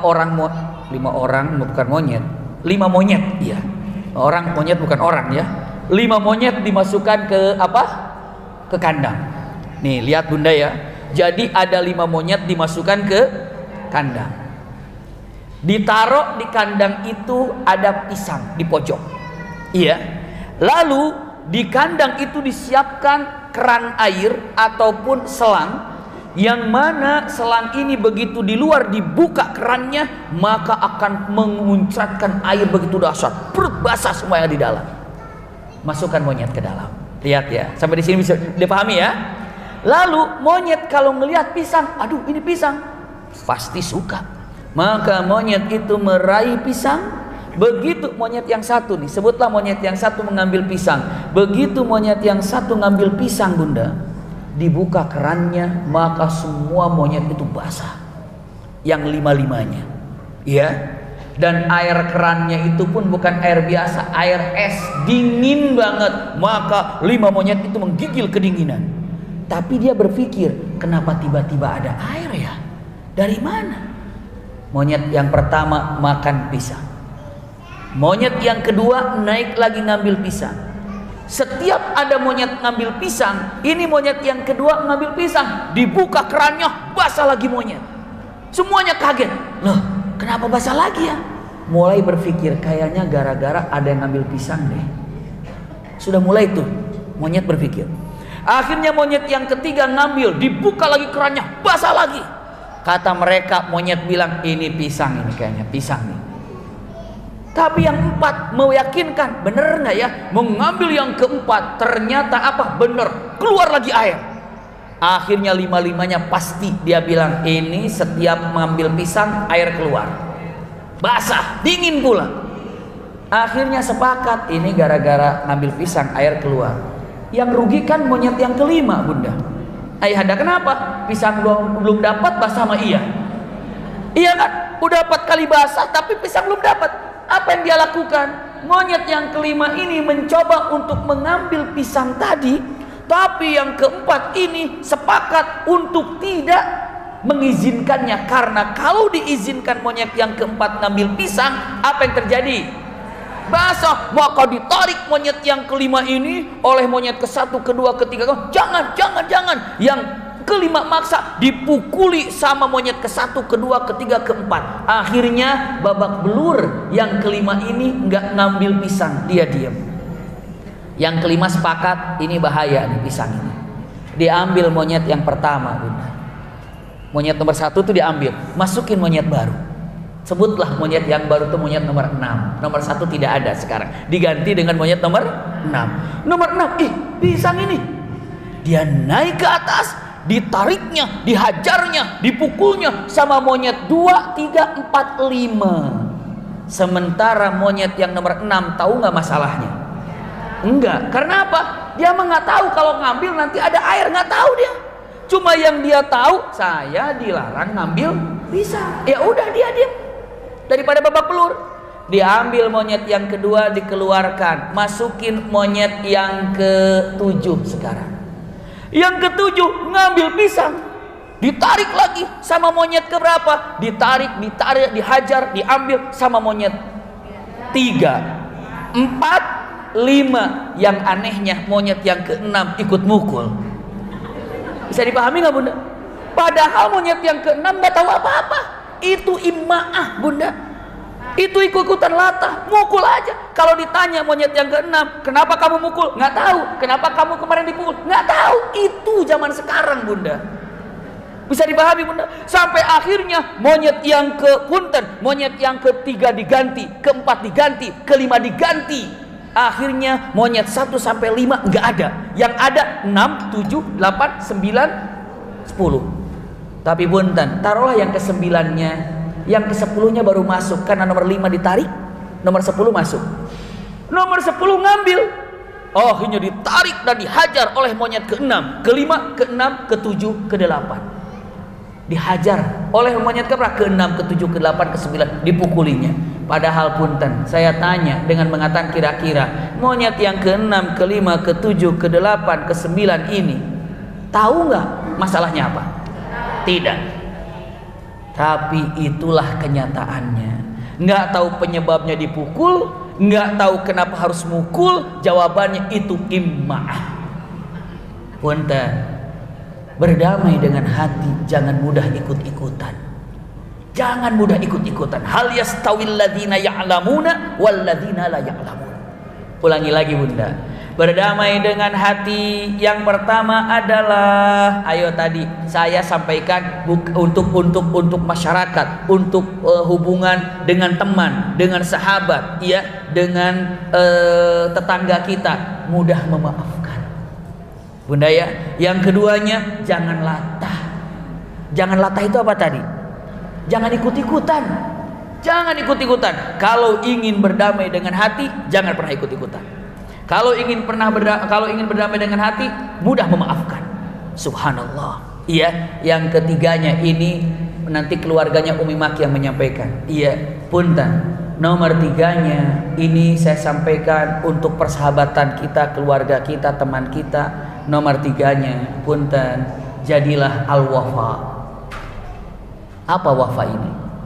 Contoh berdamai dengan hati adalah bisa membalas kebaikan orang lain. Artinya jangan pernah mencampakkan, mencuekkan orang lain yang telah berbuat baik kepada ibu dan bapak. Siapapun, siapapun. Mau sahabat kita, teman kita, balaslah Bunda. Jangan pernah ibu bapak tidak membalas kebaikan orang lain. Lihat Bunda, Rasulullah pernah dikasih unta oleh seorang sahabat. Ya Rasulullah, ini hadiah untukmu. Rasulullah dikasih unta, dibalas saat itu. Rasulullah pulang dulu, balik dulu ke kamar, memberikan sesuatu. Nih balasan daripada apa yang kau telah berikan hadiah kepadaku berupa unta, dikasih. Ada uniknya, Rasulullah nanya, udah cukup belum balasanku ini untukmu? Tahu nggak sahabat itu? Belum, katanya. Belum. Rasulullah balik lagi, bawa lagi. Ini udah cukup belum? Dia bilang belum, katanya. Rasulullah balik lagi, ini udah cukup belum? Akhirnya cukup. Segitunya Rasulullah ingin membalas kebaikan orang. Ibu punten, Rasul membalas, tidak pandang dia orang mukmin, dia orang kafir. Rasulullah balas apabila itu berbentuk kebaikan. Ini singkat. Pernah dengar nggak Rasulullah dibaikot? Dibaikot itu diembargo, dibaikat. Saat itu Rasulullah di kota Mekah, punten, dibaikat. Nggak boleh ada makanan dijual kepada Muhammad dan pengikutnya. Nggak boleh beli makanan dari Muhammad dan pengikutnya. Nggak boleh ada yang menikahkan putra putrinya dengan Muhammad dan pengikutnya. Itu benar-benar di apa bunda? Dibaikat. Dan pembaikatan ini ternyata ada seorang laki-laki, di antaranya ada 5 orang, tapi salah satu namanya Abul Bukhturi. Jangan dilupakan tuh namanya Abul Bukhturi. Dia lantang sekali. Saya, kata Abul Bukhturi, tidak setuju dengan pembaikatan ini. Walau bagaimanapun Muhammad memang beda agama dengan kita, tapi Muhammad ini adalah baik dan tidak boleh kita ini menyakitinya, karena dia itu adalah tidak merugikan kita. Hanya dia punya Tuhan yang lain dan beda agamanya dengan kita. Kata siapa itu? Kata Abul Bukhturi. Punten bunda, sedikit saya mampir. Itu zaman jahiliyah ya. Abul Bukhturi bilang, mengatakan memang agama kita beda dengan Muhammad. Itu Abul Bukhturi zaman jahiliyah mengatakan, mengakui agama Muhammad itu beda dengan kita, kata Abul Bukhturi. Tapi zaman sekarang ada bunda yang gelarnya udah doktor, udah profesor, udah sekolahnya keluar negeri, taunya bilang begini, semua agama sama, katanya gitu bunda. Ada nggak begitu ngomong gitu? Ada. Ngapain ngambil profesor jauh-jauh? Ngapain belajar ke luar negeri? Ujung-ujungnya bilang semua agama sama. Abul Bukhturi hidup di zaman siapa? Di zaman Nabi Muhammad. Pada waktu itu dia orang kafir. Dia mengatakan agama kita beda Muhammad. Agama kita beda Muhammad. Beda dia bilang. Nah tiba-tiba sekarang semua agama sama, yang penting berbuat baik. Tidak bunda, tidak. Dari dulu saja orang kafir sudah mengakui agama kita itu beda, kata mereka. Tapi Abul Bukhturi tidak mau melihat kesengsaraan terhadap Nabi Muhammad Rasul Sallallahu Alaihi Wasallam, karena kasihan melihat dibaikot seperti itu. Ibu punten, ibu misalnya ibu takut sama macan, takut nggak sama macan? Takut misalnya kan? Tiba-tiba ibu melihat ada seekor macan, ia kejepit kakinya, terus meraung-raung kesakitan sampai dia ini dalam keadaan sakitan nggak bisa bebas. Setakut-takutnya ibu sama macan, ada nggak perasaan kasihan? Kasihan ya macan ya. Padahal kalau dilepasin mah ibu juga lari takut. Tapi kasihan mah ada kan? Ibu punten jijik melihat ular misalnya kan? Tiba-tiba ketika ular tuh kejepit sampai dia kesakitan, seakan-akan minta tolong, ibu perasaan ada kasihan gak sama ular itu? Ada. Itu adalah manusia, tabiat manusia. Tabiat manusia begitu, kasihan bunda. Iya, ini punten, ini Abul Bukhturi kasihan melihat Nabi Muhammad dibeginikan. Nah itu wajar, sifat manusia itu mudah kasihan, itu gampang. Apalagi orang Indonesia bunda, orang Timur Tengah, ataupun punten orang Timur Tengah, iya. Kita ini punten ketimuran gitu ya. Kita ini orang Indonesia, masya Allah mudah sekali kasihan itu, mudah sekali. Mudah sekali kita kasihan. Iya. Lihat apa yang terjadi, pegang baik-baik. Abul Bukhturi mengatakan, saya tidak setuju, saya tidak setuju. Akhirnya dibatalkan pembaikatan. Salah satu jasanya adalah Abul Bukhturi. Bunda tahu apa yang terjadi? Simak baik-baik, camkan baik-baik. Begitu perang Badar, perang apa bunda? Perang Badar. Ini Abul Bukhturi ada bersama orang kafir, emang musuh Rasulullah. Rasulullah, ada Abul Bukhturi, kata Rasulullah. Dia kan yang telah berjasa sama saya. Untuk apa? Menghapuskan pembaikatan. Tapi dia berada di pasukan orang kafir. Ibu tahu apa kata Rasulullah? Ayuhan nas, hai sekalian manusia, la taqtulu Abul Bukhturi. Jangan sekali-kali kalian membunuh Abul Bukhturi, karena dia orang berjasa kepadaku. Itu pembalasan Rasulullah. Maka semua sahabat melihat Abul Bukhturi lari, lihat Abul Bukhturi pergi. Abul Bukhturi bingung, mana musuh saya ini? Jadi dia celengak-celinguk aja di medan perang, nggak ada orang, kemana nih? Akhirnya ditanya, mengatakan nggak ada yang mau lawan saya. Sahabat mengatakan, karena Rasulullah bilang jangan sekali-kali membunuh Abul Bukhturi. Kenapa? Karena Abul Bukhturi telah berjasa sama Rasulullah dalam pembaikatan. Kata Abul Bukhturi, Muhammad bilang gitu? Iya. Aku tetap membenci Muhammad dan aku tetap tidak akan pernah Islam. Akhirnya Abul Bukhturi berperang terus mengejar sahabat itu, dan sahabat itu berlari kekeh tidak mau membunuh Abul Bukhturi. Dan akhirnya sahabat itu kejepit atau kepepet karena sudah nggak bisa kemana-mana lagi. Kata Abul Bukhturi dengan mengatakan, aku akan membunuhmu sekarang. Tapi ketika Abul Bukhturi siap menghujamkan pedang, sahabat itu menusuknya dan matilah Abul Bukhturi. Dan dia datang kepada Rasulullah, "Ya Rasulullah, maafkan saya telah membunuh Abul Bukhturi." Rasulullah tanya dengan mengatakan kata-katanya, "Kenapa kamu membunuh Abul Bukhturi?" "Karena dia mengejar saya." "Apakah kamu sudah bilang kalau Muhammad telah melarangnya?" "Aku sudah bilang, tapi dia kekeh mau membunuh saya. Dan akhirnya daripada saya terbunuh, saya bunuh Abul Bukhturi." Rasulullah bilang, "Udah gak apa-apa, yang penting kita sudah berusaha untuk membalasnya." Berdamai dengan hati, balaslah kebaikan orang lain. Bisa dipahami Bunda? Ulangi lagi nih. Untuk kemasyarakatan kita, perdamaian negeri kita, Indonesia ini, kita bertetangga dengan siapapun. Yang pertama dengan menyatakan, punten, satu, tolonglah ketika ingin dikatakan berdamai dengan hati, jawaban yang pertama itu adalah, apa catatan yang tadi saya sampaikan? Memaafkan. Yang keduanya apa? Satu orang apa? Jangan latah. Masya Allah. Yang ketiganya membalas. Nah, kalau ditarik ke dalam keluarga, ya nanti Umi Maki menyampaikan lebih lanjut. Misalnya tadi dikatakan jangan harus mudah memaafkan, itu kan? Ternyata mudah memaafkan pun punten. Ibu pernah disakiti suami nggak? Jangan jawab. Iya. Suami pernah disakiti sama istri belum? Enggak. Punten. Kalau nggak pernah disakiti berarti sebenarnya kenapa berani mengatakan tidak? Karena berdamai dengan hati. Maka dari itu hubungan keluarga pun ingin berdamai dengan hati harus saling memaafkan. Yang kedua tadi saya gambarkan, jangan latah. Lagi musim KDRT, coba KDRT di keluarga saya, latah itu jadinya. Subhanallah, pengen coba kalau ngelempar pakai bola biliar kayak gimana ya, misalnya dia pengen coba kalau ngincer coba misalnya kan, nah itu latah jadinya. Ingin KDRT semuanya, jangan latah. Iya, lihat yang ketiganya lagi, punten, tadi digambarkan apa tadi? Iya, harus membalas kebaikan. Dan ternyata punten Bunda, yang paling baik sama ibu itu setelah Allah dan Rasulnya juga orang tua, itu suami ibu sebenarnya. Dan yang paling baik kepada suami, punten, setelah Allah dan Rasulnya juga, punten, setelah punten orang tuanya, siapa? Istrinya. Maka ternyata berdamai dengan hati yang tiga baru sampaikan tadi, memakai 5 gitu kan, dasar sebagai sumber untuk berdamai dengan hatinya. Saya serahkan 3 hal, dan 3 hal ini sangat matching, sangat pas sekali untuk keluarga. Silahkan Umi Maki lanjutkan lagi, masih ada kesempatan, silahkan. Masya Allah, tabarakallah.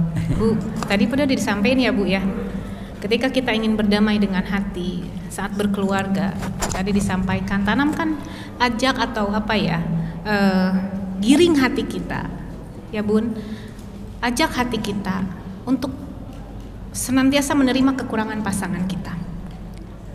Kenapa Bunda? Karena punten, Bunda nikah sama manusia, bukan nikah sama malaikat. Kok begitu? Karena yang namanya manusia itu punya hawa nafsu. Hawa nafsu yang menggiring seseorang untuk melakukan kesalahan yang menjadikan kekurangan dia. Kalau malaikat mah kan nggak punya hawa nafsu. Allah tidak menciptakan malaikat dengan hawa nafsu. Malaikat mah apa coba Bunda?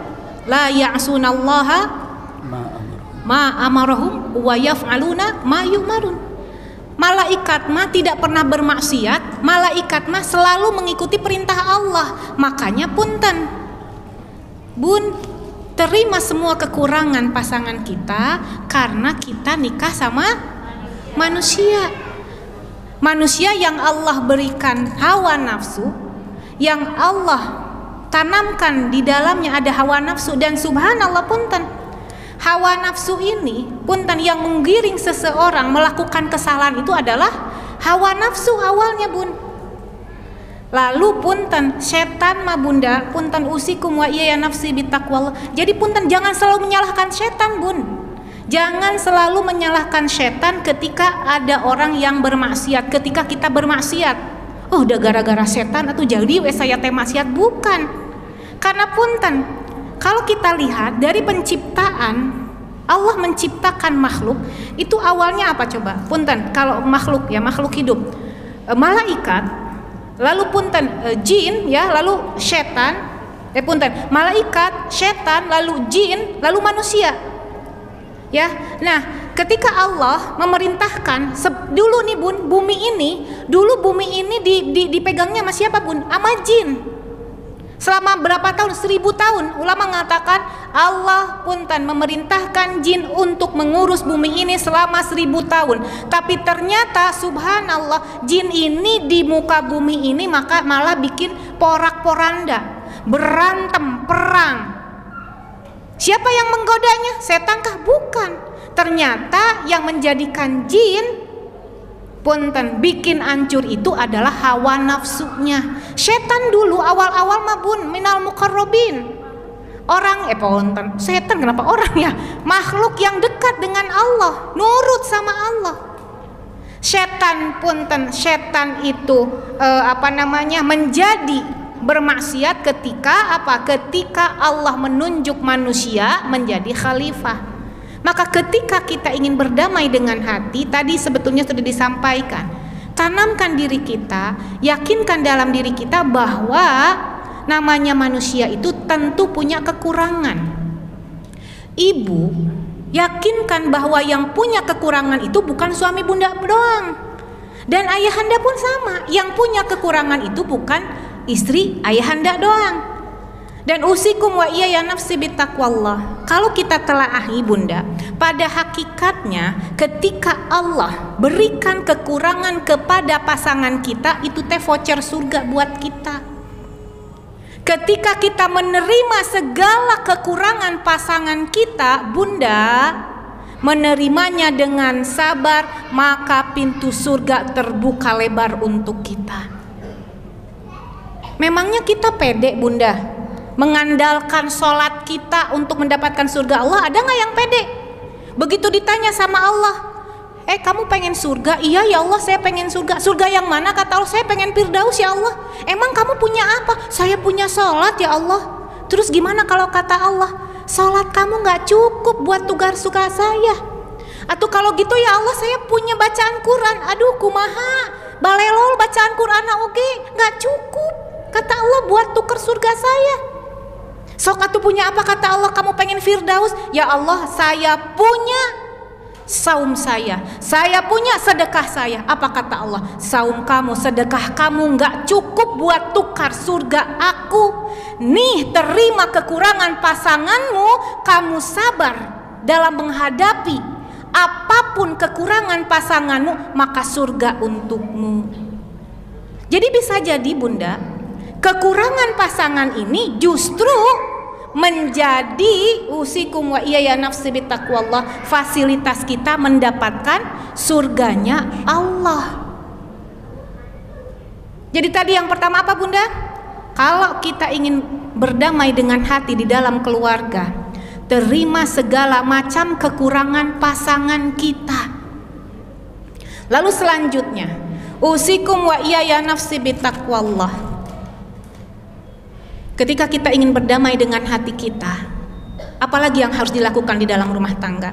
Tawakaf an tafkiril madhi, berhenti untuk memikirkan sesuatu yang berlalu. Dari kekurangan pasangan pernah menyakiti kita, usikum wa iya ya nafsi bittaqwallah, berhenti untuk mengingat-ingat bahwa dulu pasangan kita pernah menyakiti kita. Karena kalau kita terus mengingat-ingat, aduh suami saya dulu pernah begini, sakit banget, bunda nggak akan bisa maju.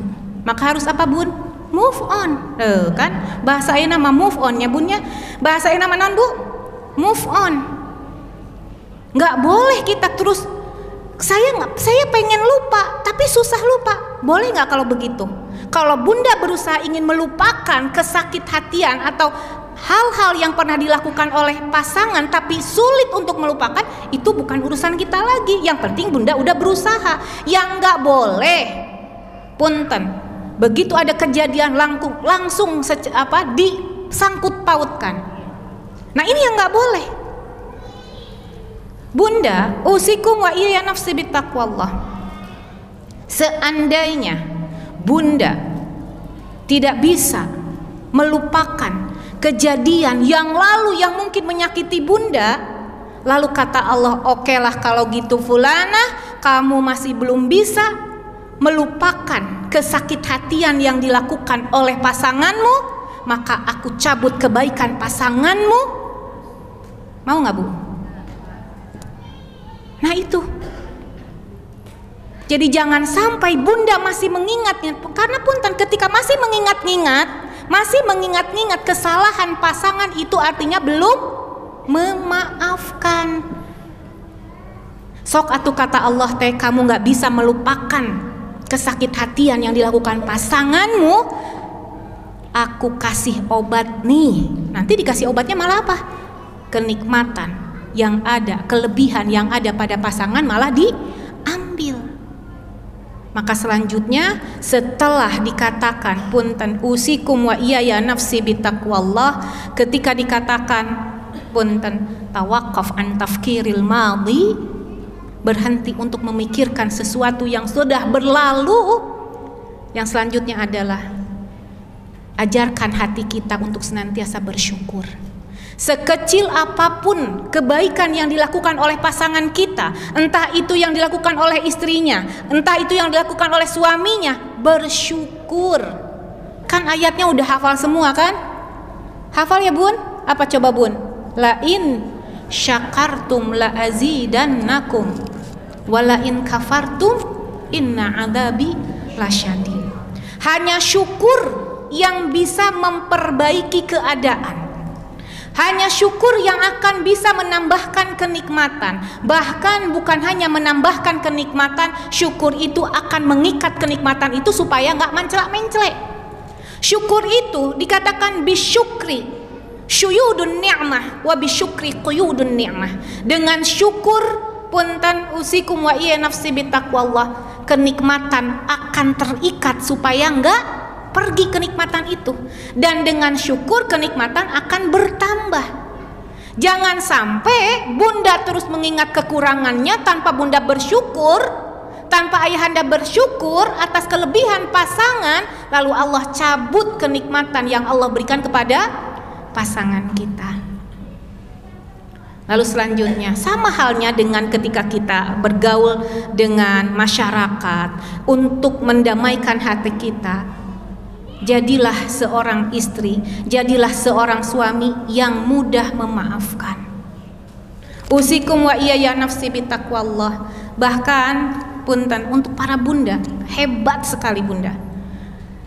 Wallahu alam, kalau dikhususkan untuk para suami, saya keterbatasan ilmu saya hanya mendengar kalimatnya yang khusus untuk istri. Rasulullah Shallallahu Alaihi Wasallam mengatakan, ala ukhbirukum binisaikum min ahlil jannah. Wahai sahabatku, kata Rasulullah Shallallahu Alaihi Wasallam, saat itu Rasulullah lagi berkumpul dengan sahabatnya, dengan para sahabatnya. Ala ukhbirukum binisaikum min ahlil jannah. Wahai para sahabatku, kalian pengen tahu nggak siapa di antara istri-istri kalian yang merupakan ahlul jannah? Kalau Bunda di hadapan Rasulullah, lalu Rasulullah tanya, ibu-ibu pengen tahu nggak siapa di antara ibu-ibu yang menjadi ahli jannah? Pengen tahu nggak? Pengen. Begitupun yang disampaikan oleh sahabat, ya Rasulullah, siapakah ahlul jannah di antara istri-istri kami? Apa jawaban Rasulullah SAW? Ahlul jannah min nisaikum. Yang pertama adalah al-wadud. Apa itu al-wadud? Al-wadud itu yang mempunyai cinta. Cinta bukan hanya untuk pasangannya, tetapi juga cinta untuk keluarga pasangannya. Jadi siapapun di antara bunda, di antara ayahanda punten, yang mencintai istrinya, yang mencintai suaminya, juga mencintai keluarganya, merupakan ahlul jannah. Lalu yang kedua, al-walud. Apa itu al-walud? Al-walud itu yang memaksimalkan memberikan keturunan kepada pasangannya. Itu pun ahlul jannah. Berarti kalau nggak punya anak bukan ahlul jannah. Ahlul jannah kan konteksnya yang memaksimalkan. Kalau dikatakan yang nggak punya anak bukan ahlul jannah, kumaha atau Siti Aisyah? Siti Aisyah kan tidak punya anak, tapi beliau ahlul jannah. Lalu yang selanjutnya, al-a'ud. Siapa itu al-a'ud? Al-a'ud itu punten, ada dua pendapat al-a'ud. Yang pertama, dua arti. Al-a'ud yang pertama adalah seorang istri yang ketika melakukan kesalahan, yang ketika menyakiti suaminya, dia datangi suaminya, lalu dia katakan, wahai suamiku, hadhihi yadi biyadik, ini tanganku ada pada tanganmu. La adzuku ghamdon hatta tarno, aku nggak bisa tidur sampai kau ridho. Artinya dia minta maaf. Dia ambil tangannya, dia minta maaf, dia minta ridho suaminya. Itu al-a'ud yang pertama. Al-a'ud yang kedua adalah, subhanallah, seorang istri yang disakiti, yang dikecewakan oleh suaminya, tapi dia yang datang kepada suaminya dengan mengatakan, hadhihi yadi biyadik, la adzuku ghamdon hatta tardo. Aku ya, wahai suamiku. Yang nyakitin siapa, Bu? Suami ya. Yang nyakitin suaminya, tapi ini istri al-a'ud yang ahlul jannah datengin suaminya, dia ambil tangan suaminya lalu mengatakan, hadhihi yadi biyadik, wahai suamiku, ini tanganku ada pada tanganmu. La adzuku ghamdon hatta tardo, aku nggak bisa tidur sampai kau ridho. Padahal yang nyakitin siapa? Yang ngecewain siapa? Tapi yang minta maaf? Istri. Kenapa jawabnya begitu, Bu? Ridho nggak? Istri. Si bapak bunga tuh tinggali. Bu, kunaon atuh umi maki kan yang bikin sakit hati suami. Atuh nah kita yang minta maaf. Naon konteks memaafkannya yang orang dia kok. Coba. Kumaha coba, Bu? Karena bisa jadi suami mengecewakan kita, penyebabnya adalah bukan saya yang jawab. Nah, Bun, al-a'ud, subhanallah, kalau ingin berdamai dengan hati, maka jadilah pemaaf. Ajarkan hati kita untuk senantiasa memaafkan pasangan kita, karena al-a'ud itu adalah merupakan salah satu ahlul jannah. Ini mungkin Bunda yang bisa kami sampaikan karena waktu sudah menunjukkan 10.32 ya. Mungkin waktunya sekarang tanya jawab ya Bunda ya. Syukran jazakumullah khair ala husni istimawikum, lakum minna al-hubbu wa du'a. Wassalamualaikum warahmatullahi wabarakatuh.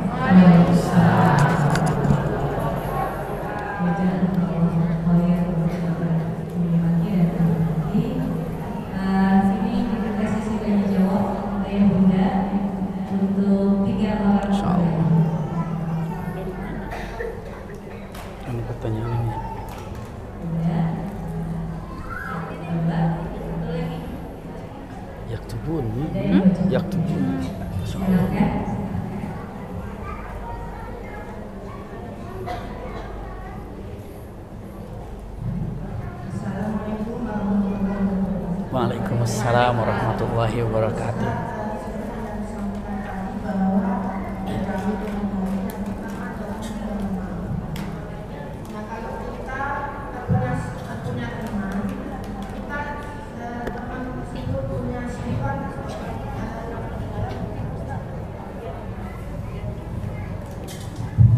Iya, silakan.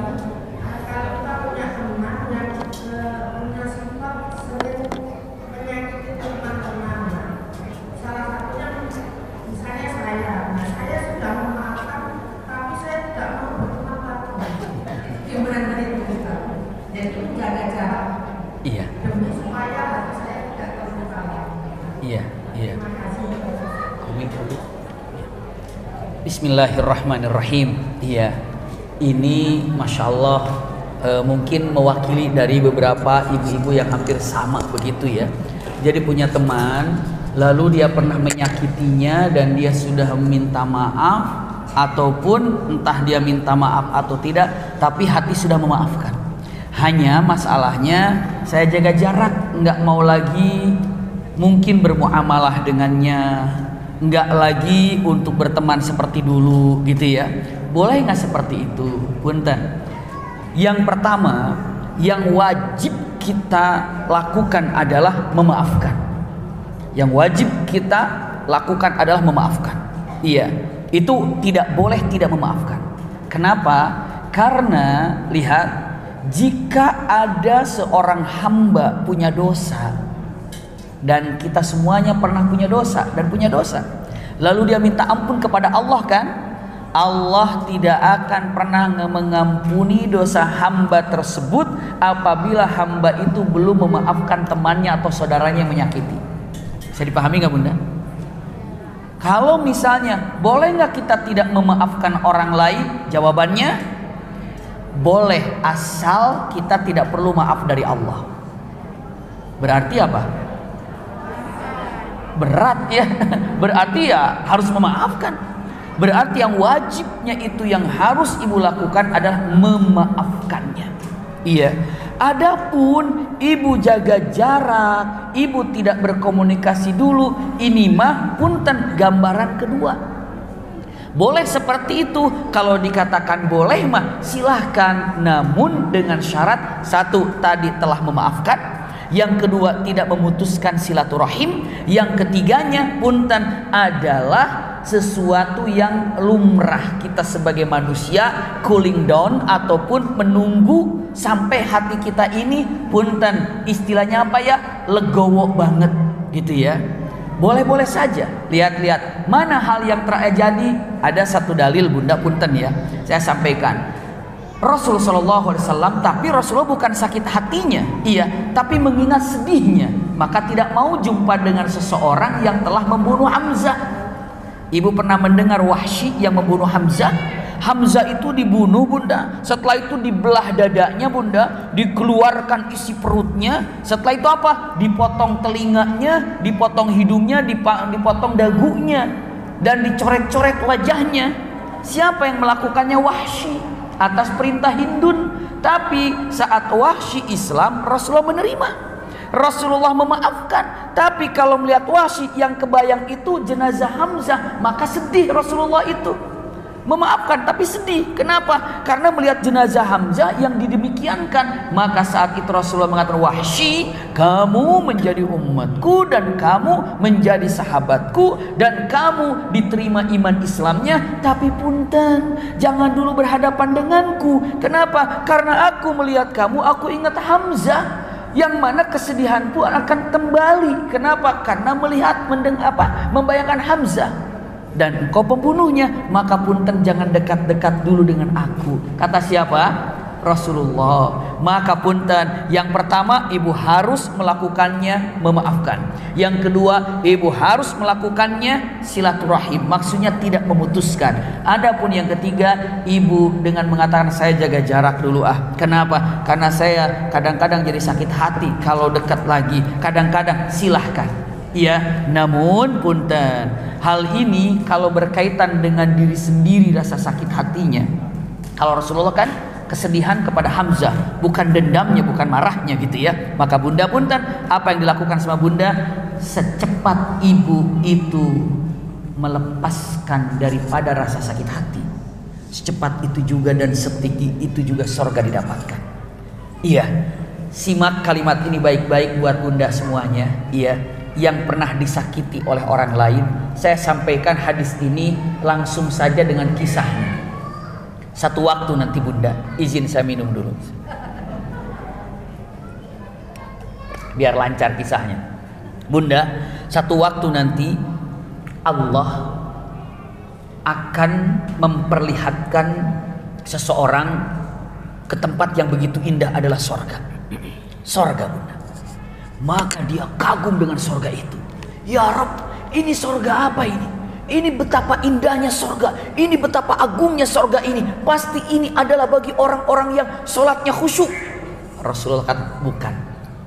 Pasti bagi orang yang hajinya mabrur. Bukan. Pasti ini bagi orang yang sodakohnya banyak. Bukan. Pasti orang yang tahajudnya rajin. Bukan. Terus bagi siapa ini? Ini adalah bagimu. Untuk saya? Iya. Kok untuk saya? Iya. Kenapa? Karena amalan yang membuat engkau menjadi surga tinggi ini adalah amalan ketika engkau memaafkan temanmu itu. Subhanallah. Amalan yang kau lakukan memaafkan sahabatmu, temanmu itu, inilah surganya. seberat serasa sakit apa hati ibu oleh teman ibu, tetangga ibu, sahabat bapak, teman bapak saat memaafkan, sesakit hati apa, setinggi itu surganya. Masya Allah, tabarakallah. Maka saat itu dia katakan, ya Rob, ini aku, untukku, iya. Lalu dia menyatakan, alangkah baiknya kalau orang-orang yang menyakiti aku selama di dunia aku maafkan semuanya. Maka saat ibu disakiti oleh seseorang atau siapapun, hakikatnya adalah derajat surga yang akan ibu dapatkan. Bunda, tidak sampai di sini hadis ini. Lalu orang itu akan masuk surga. Allah katakan, auqifuhum, hentikan orang itu, hentikan mereka, jangan dulu masuk surga. Orang itu bertanya, ya Rabb, apa yang membuat aku tidak bisa masuk surga sekarang?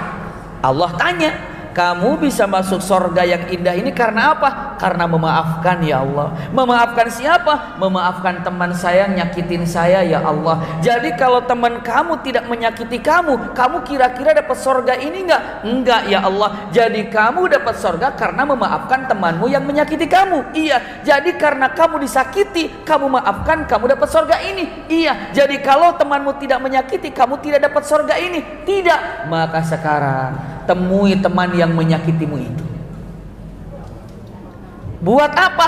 Pegang tangannya, ajak menjadi temanmu di surga. Masya Allah, langsung di sini. Ih, amit-amit, tapi makin nggak mau saya. Nah, itulah manusia, Bunda. Itulah manusia. Iya. Padahal mah bisa jadi orang menyakiti kita itu adalah teman ibu di surga, karena itu yang menjadikan ibu menjadi ahli surga. Bisa dipahami, Bunda?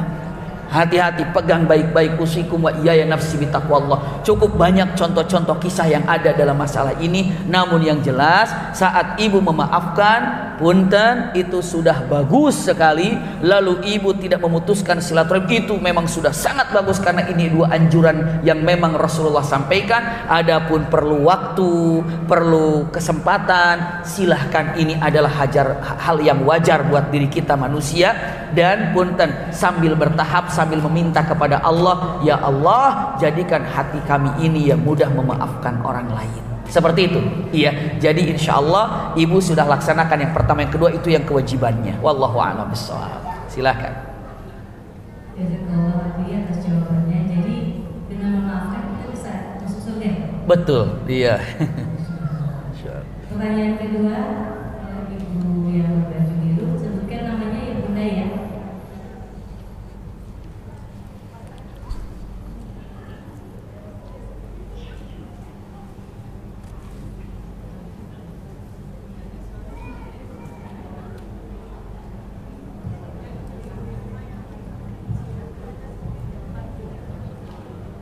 Waalaikumsalam warahmatullahi wabarakatuh.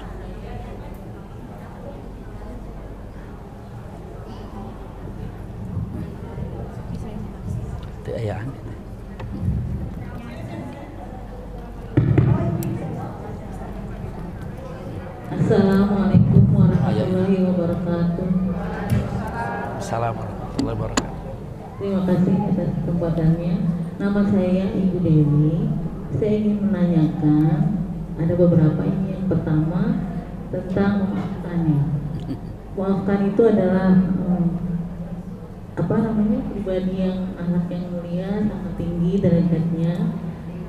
Nah, yang saya ingin tanyakan, saya sering mendapatkan tausiah juga dengar di radio, TV, ada banyak pengalaman ya dari cerita-cerita bahwa ketika ada seorang yang memaafkan, walaupun ya sebetulnya ibadahnya biasa-biasa saja, waktu itu pernah ada yang ingin tahu bahwa seorang itu bisa jaminannya surga, dan dia melihat seorang itu ternyata ibadahnya biasa-biasa saja tapi jaminannya surga. Yang saya tanyakan, saya lupa dalilnya, ayat atau hadisnya, mungkin lebih wa antafu khairul lakum. Wa antafu khairul lakum. Ada cerita waktu itu dicek yang itu termasuk yang dijamin oleh Rasulullah masuk surga, ternyata ibadah mahdurnya biasa saja. Ternyata Sari Sidiki karena beliau setiap malam selalu maafkan salah. Saya lupa dalilnya, mohon disampaikan dalam surat At-Taubah. Betul. Yang kedua terkait dengan imamah ya, imamah yang tadi dikatakan tidak boleh ikut-ikutan. Nah, yang saya ingin tanyakan, kalau dalam hal kebaikan kadang kita perlu juga ya ikut dalam hal kebaikan seperti mencari ilmu atau dalam hal yang positif gitu ya, ada kegiatan klub ya, mungkin untuk santunan anak yatim atau yang lainnya, itu kan justru hal yang baik. Nah, itu belum dijelaskan secara lanjut imamah yang positif gitu. Tadi hanya dijelaskan dengan imamah yang buruk mungkin, yang memang tidak sesuai. Bagaimana dengan imamah yang baik, yang positif seperti pengajian seperti ini ya, itu kan justru harus disiarkan. Kadang-kadang kan mungkin bisa menjadi tauladan, bisa diambil manfaatnya seperti itu. Kemudian yang berikutnya terkait dengan jangan pernah tidak membalas kebaikan orang lain. Apakah ini berarti juga termasuk melupakan kesalahan orang? Ya, karena kan kadang kita mungkin pernah ada orang lain berbuat kesalahan yang fatal. Nah, itu juga kita lupakan. Termasuk seperti itu atau bagaimana? Nah, untuk yang terakhir, terhadap pasangan kita menerima kekurangan berarti juga tidak menuntut ya. Apakah kita juga tidak boleh menuntut? Artinya maksudnya supaya ada perubahan kan, supaya ada motivasi mungkin kekurangannya diperbaiki gitu. Apakah itu juga tidak boleh? Kita menerima apa adanya kan berarti kita memang karena sayang, memang padanya kurang semua manusia, karena manusia punya kekurangan. Tapi apakah kita tidak boleh supaya kekurangan itu diperbaiki dalam arti dia jadi peningkatan? Misalnya tadinya tidak bisa gimana, tidak bisa melakukan apa, lalu ingin supaya lebih meningkat lagi dari segi ibadahnya, mungkin dari segi sosialnya atau hal-hal positif lainnya. Apakah tidak boleh kita bicarakan ini saja ya Bu? Ya, makasih. Itu saja, mohon maaf kalau terlalu Terima kasih. Terima kasih banyak Bunda, Masya Allah. Sangat mengagumkan ya di majelis ini, Masya Allah. Hampir kalau saya lihat di sini semua ibu-ibu mencatatnya, Masya Allah. Ada yang dengan handphonenya, ada yang catatannya, sampai ada saya lihat nggak usah ditunjuk, tapi saya kalau disuruh nunjuk juga nggak apa-apa. Ibu-ibu udah habis catatannya karena satu lembar dibalik sana balik sini, dia tetes sini. Kenapa dia pengen nyatet lagi banyak? Masya Allah, luar biasa. Catatan itu luar biasa jadi saksi kelak di akhirat Bunda. Iya, saya akan sampaikan nomor 2 dulu, nanti biar Umi Maki yang masalah kekeluargaannya ya, yang lainnya. Yang pertama imma'ah, bukan imamah, imma'ah itu artinya adalah latah ikut-ikutan. Iya, maksudnya adalah ikut-ikutan itu nggak tahu tujuannya apa. Kalau majelis taklim tujuannya tahu nggak? Tahu, berarti bukan imma'ah. Iya, ajakan ulama yang berdalil ada itu imma'ah apa bukan? Bukan, karena dengan ilmunya. Imma'ah itu artinya persis seperti tadi, binatang ini memukul nggak tahu apa penyebabnya dan apa akibatnya, dia nggak tahu. Jangan sampai ikut-ikutan nggak tahu siapa yang diikuti, kenapa penyebabnya, ujung-ujungnya jawaban nggak tahu saya juga, yang penting mah begini aja. Nah kayak gitu tuh nggak bisa. Tapi kalau misalnya ayo santunan yatim piatu, oh itu mah bukan imma'ah, ini adalah ajakan yang memang kita tahu ilmunya dan itu baik. Jadi segala sesuatu yang di situ ada ilmunya berarti bukan imma'ah tapi mutaba'ah namanya. Mutaba'ah itu mengikuti daripada sunnah Rasul Sallallahu Alaihi Wasallam. Iya, jadi mutaba'ah mengikutinya, mengikuti ulama, mengikuti kiai, mengikuti masyayikh, mengikuti habaib, dan itulah yang namanya punten, bukan imma'ah. Kalau imma'ah ini ngikutin, tapi nggak tahu siapa yang ngikutinnya nih. Ya, siapa ini? Ini dikasih bacaan. Ini artinya apa? Saya baca aja lah. Ternyata itu punten, bukan bagian daripada syariat.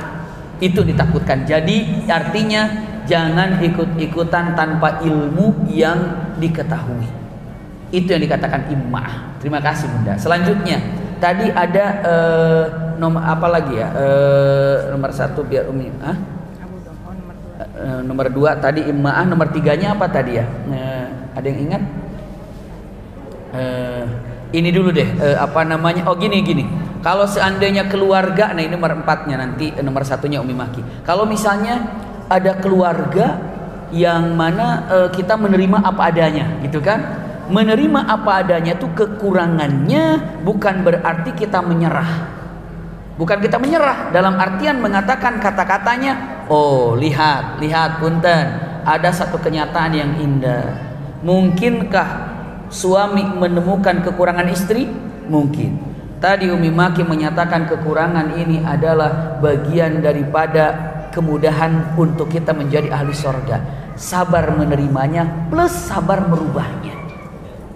Dengan cara apa? Dengan apa yang bisa kita lakukan. Istri menemukan kekurangan suami, suami menemukan kekurangan istri. Punten, sabar dalam menerimanya dan sabar dalam merubahnya ataupun melengkapinya. Punten, ada satu kalimat begini.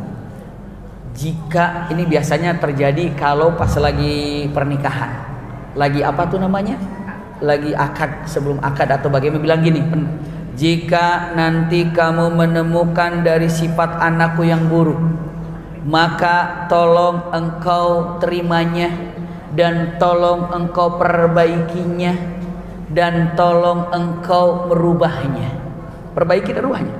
Tapi jika engkau menemukan kelebihan dari anakku ini, maka tolong engkau dukung dan tolong engkau jaga kebaikan itu.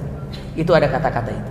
Iya, maka dengan mengatakan kata-katanya menerima itu bukan menyerah, sudah biarin dia masuk tidur habis subuh, nggak apa-apalah, biarin aja, nggak apa-apa, padahal dilarang dalam syariat.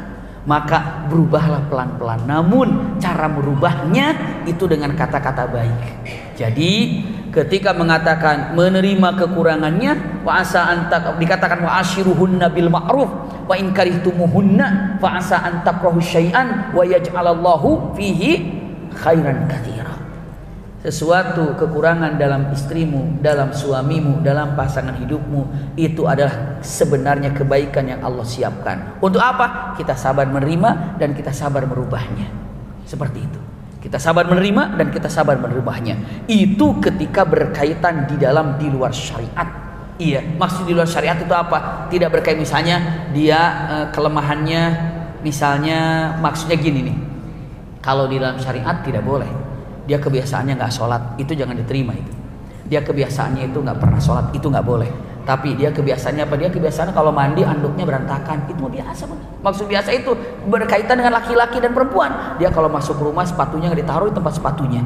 Dia kalau makan itu selalu jatuh-jatuhan, apa namanya? Berantakan gitu ya, remehnya ataupun nasinya di kiri kanan. Nah itulah yang namanya, oh ini kekurangannya, untuk merubahnya cara pelan-pelan dan punten, ini untuk sabar menerimanya. Tapi kalau dia itu KDRT, dia itu suka bentak, dia itu, nah itu mah punten, sabar sekaligus untuk mencari solusinya seperti apa. Seperti itu Bunda ya. Itu wallahu a'lam bishawab. Silakan. Yang pertamanya satu lagi tadi ibu yang berbaju putih. Cobakan misalnya. Satu lagi yang pertanyaan tadi mau jawab. Yang tadi pertanyaan yang nomor 1 nggak usah. Yang satu dalilnya ya. Iya. Itu Bismillahirrahmanirrahim, itu kisah ini Bu, Abu Domdom ya. Abu Domdom saat itu satu saat Abu Domdom datang ke masjid, lalu ke masjid Rasulullah. Tiba-tiba Rasulullah SAW mengatakan, wahai para sahabatku, kalian pengen tahu nggak? Ternyata ada ahlul jannah yang masih hidup saat ini. Nah ternyata begitu ditunjukkan ada ahlul jannah yang masih hidup hari ini, subhanallah, para sahabat ingin tahu siapa orangnya. Ternyata begitu Abu Domdom masuk, subhanallah, Rasulullah menunjukkan orang tersebut. Siapa yang mengikuti atau yang ingin tahu amalan apa yang dilakukan Abu Domdom itu adalah Ibnu Umar. Jadi Ibnu Umar ketika dikatakan oleh Rasulullah SAW ternyata ada ahlul jannah yang hari ini masih hidup, itulah adalah Abu Domdom, maka Ibnu Umar mengikuti Abu Domdom sampai Ibnu Umar itu nginep di rumah Abu Domdom. Untuk apa? Untuk mengetahui amalan apa saja yang dilakukan Abu Domdom, untuk mengetahui amalan apa saja yang dilakukan Abu Domdom, sehingga dikatakan oleh Rasulullah merupakan ahlul jannah. Ternyata tadi seperti yang disampaikan, ketika Ibnu Umar sampai 3 hari Ibnu Umar nginep di rumah Abu Domdom, dilihat sholat tahajudnya masih bagusan sholat tahajud Ibnu Umar, puasanya masih bagusan puasanya Ibnu Umar. Artinya ibadah-ibadahnya masih bagusan ibadah Ibnu Umar. Sampai ke 3 hari karena kelamaan. Kalau bertamu tuh batasnya bertamu berapa hari? 3 hari. Setelah 3 hari pamitlah Ibnu Umar. Ya, setelah 3 hari pamitlah Ibnu Umar kepada Abu Domdom. Hanya saja sebelum pamit beliau mengatakan, wahai Abu Domdom, kenapa saya sampai nginep di rumah kamu? Karena saya pengen tahu, kata Rasulullah, engkau merupakan ahlul jannah yang masih hidup. Lalu amalan apa yang kau lakukan sehingga Rasulullah mengatakan, bahkan Jibril, Rasulullah tahunya dari Jibril, Jibril tentunya dari Allah, karena Jibril mengabarkan kepada Rasulullah bahwa engkau adalah ahlul jannah yang masih hidup. Apa kata Abu Domdom? Amalan yang biasa aku lakukan adalah qabla an arkuda. Setiap hari sebelum aku tidur, aku angkat tanganku lalu aku berdoa, Allahumma inni qad afautu man zalamani. Ya Allah, sesungguhnya aku telah memaafkan orang-orang yang telah menzalimi aku. Nah, ternyata inilah yang menjadikan Abu Domdom menjadi ahlul jannah yang masih hidup. Bunda pun bisa sekarang, nggak usah sebelum mau tidur, Bun. Sekarang di sini Bunda langsung bilang sama Allah, ya Allah, Allahumma inni qad afautu man zalamani. Nggak bisa pakai bahasa Arab, bahasa Indonesia. Ya Allah, sesungguhnya aku memaafkan orang-orang yang telah menzalimi aku tanpa terkecuali. Iya, mau apa? Mau jadi ahlul jannah gimana kalau ya Allah, aku maafkan setiap orang yang menyakitiku kecuali tuh si ibu itu di blok eta eta menyeri pisan, Bunda. Nggak bisa. Ya, dan puntan usikum wa iya ya nafsi bittaqwa. Ini kalau dikatakan dalil secara hadisnya, karena hadisnya itu berupa kisah ya, Bun. Kalau secara ayatnya, di sini dikatakan di dalam surat Asy-Syu'ara, di sini dikatakan a'udzubillahi minasyaitonir rajim, faman afa wa aslaha fa ajruhu 'ala Allah. Faman afa wa aslaha fa ajruhu 'ala Allah. Barang siapa yang memaafkan dan berbuat baik, subhanallah, fa ajruhu 'ala Allah, maka pahalanya hanya dari Allah. Kalau pahala dari Allah, apalagi kalau bukan surga. Kalau dikatakan kalau manusia mah ya, Bun, kalau dikatakan kalau kamu begini, kamu dikasih hadiah sama si fulan, kita masih harus nanya-nanya. Karena kemampuan orang itu terbatas. Tapi ketika Allah mengatakan faman afa wa aslaha fa ajruhu 'ala Allah, Allah tidak akan memberikan pahala yang lebih indah kecuali surga. Ini mungkin Bunda yang bisa saya sampaikan. Syukran jazakumullah khair. Mangga Bunda. Yang terakhir, maaf ayah Bunda, karena Umi dan Nabi memiliki keterbatasan waktu, jadi kita hanya membatasi dengan 3 pertanyaan. Assalamualaikum warahmatullahi wabarakatuh. Saya Ibu Rohantun. Maaf Umi Abi meneruskan pertanyaan Ibu yang pertama, bahwa kita harus memaafkan seseorang yang telah menzalimi kita.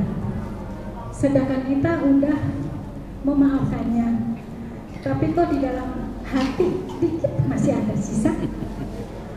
Pertanyaannya, bagaimana caranya menghilangkan sisa-sisa yang sakit hati itu? Kedua, bagaimana ibadah kita Umi Abi? Terima kasih. Assalamualaikum warahmatullahi wabarakatuh. Masya Allah, jazakillah khair. Ya, nyambung, rupanya banyak yang BSH di sini. Barisan sakit hati. Subhanallah ya. Subhanallah, bagaimana caranya ya? Iya. Kita udah dengan mengatakan sudah siap. Pertama, sudah memaafkan. Kedua, nggak mau putus silaturahim.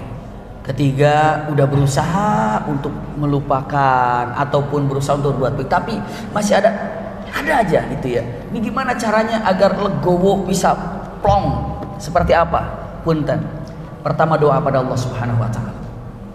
Doa pada Allah Subhanahu wa taala. Iya, dengan doa yang baik. Ya Allah, dalam bahasa Indonesia aja, mudahkanlah aku menjadi orang yang mudah memaafkan orang lain.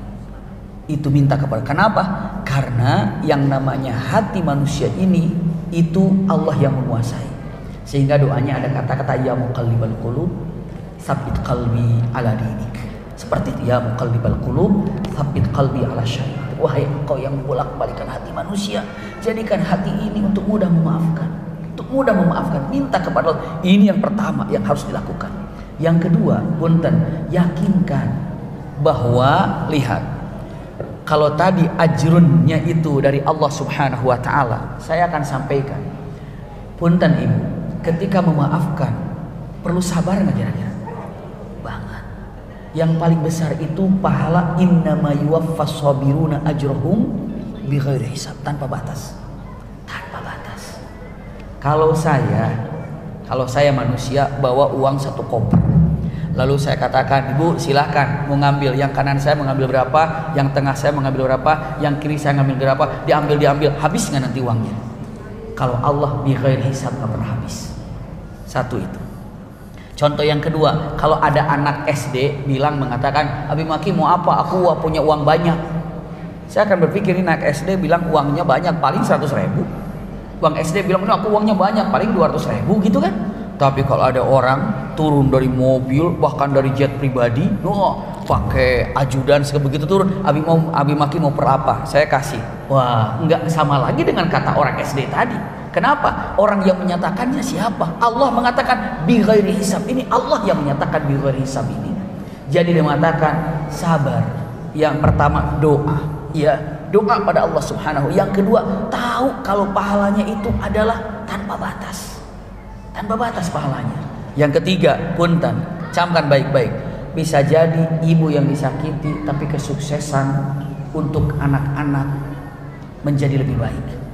Misalnya Allah katakan, aku akan jadikan dari dzurriyyahmu, jadi keturunanmu, orang yang hafal Quran jadi ulama. Tapi saat engkau terzolimi oleh fulan, saat engkau memaafkan, maka saat itu engkau minta apa saja kepada Allah, maka doanya dikabulkan. Lihat Bunda, bukankah Rasulullah mengatakan ittaqi bida'watil mazlum? Takwalah, takutlah kepada orang yang dizolimi olehmu dan dia berdoa. Karena doanya mustajab, walaupun orang yang berdoa itu orang kafir, tapi saat dizolimi dikabulkan doanya.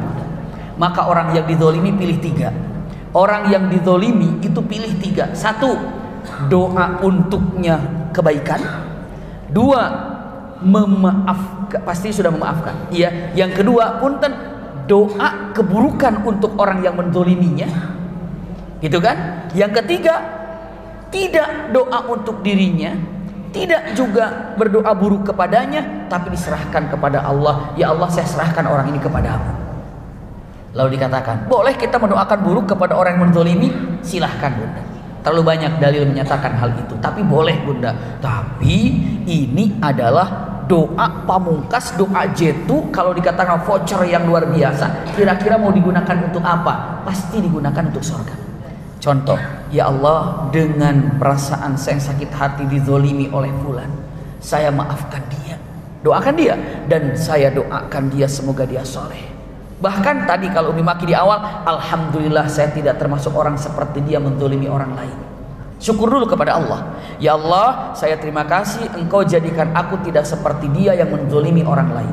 Yang kedua, ya Allah, saya doakan untuk dia khusus, mudah-mudahan dia berubah dan dia soleh. Yang ketiganya, punten, saya maafkan dia.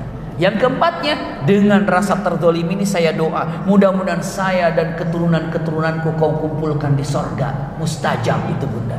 Daripada mikirin sakit hati, mendingan itu doakan dan kita mendapatkan jannah bersama keluarga Bunda. Wallahu a'lam bishawab.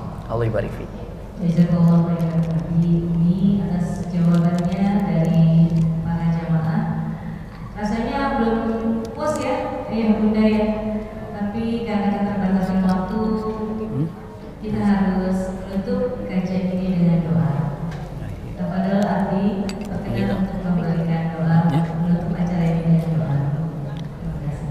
Mari kita akhiri dengan doa majelis yang sangat indah ini.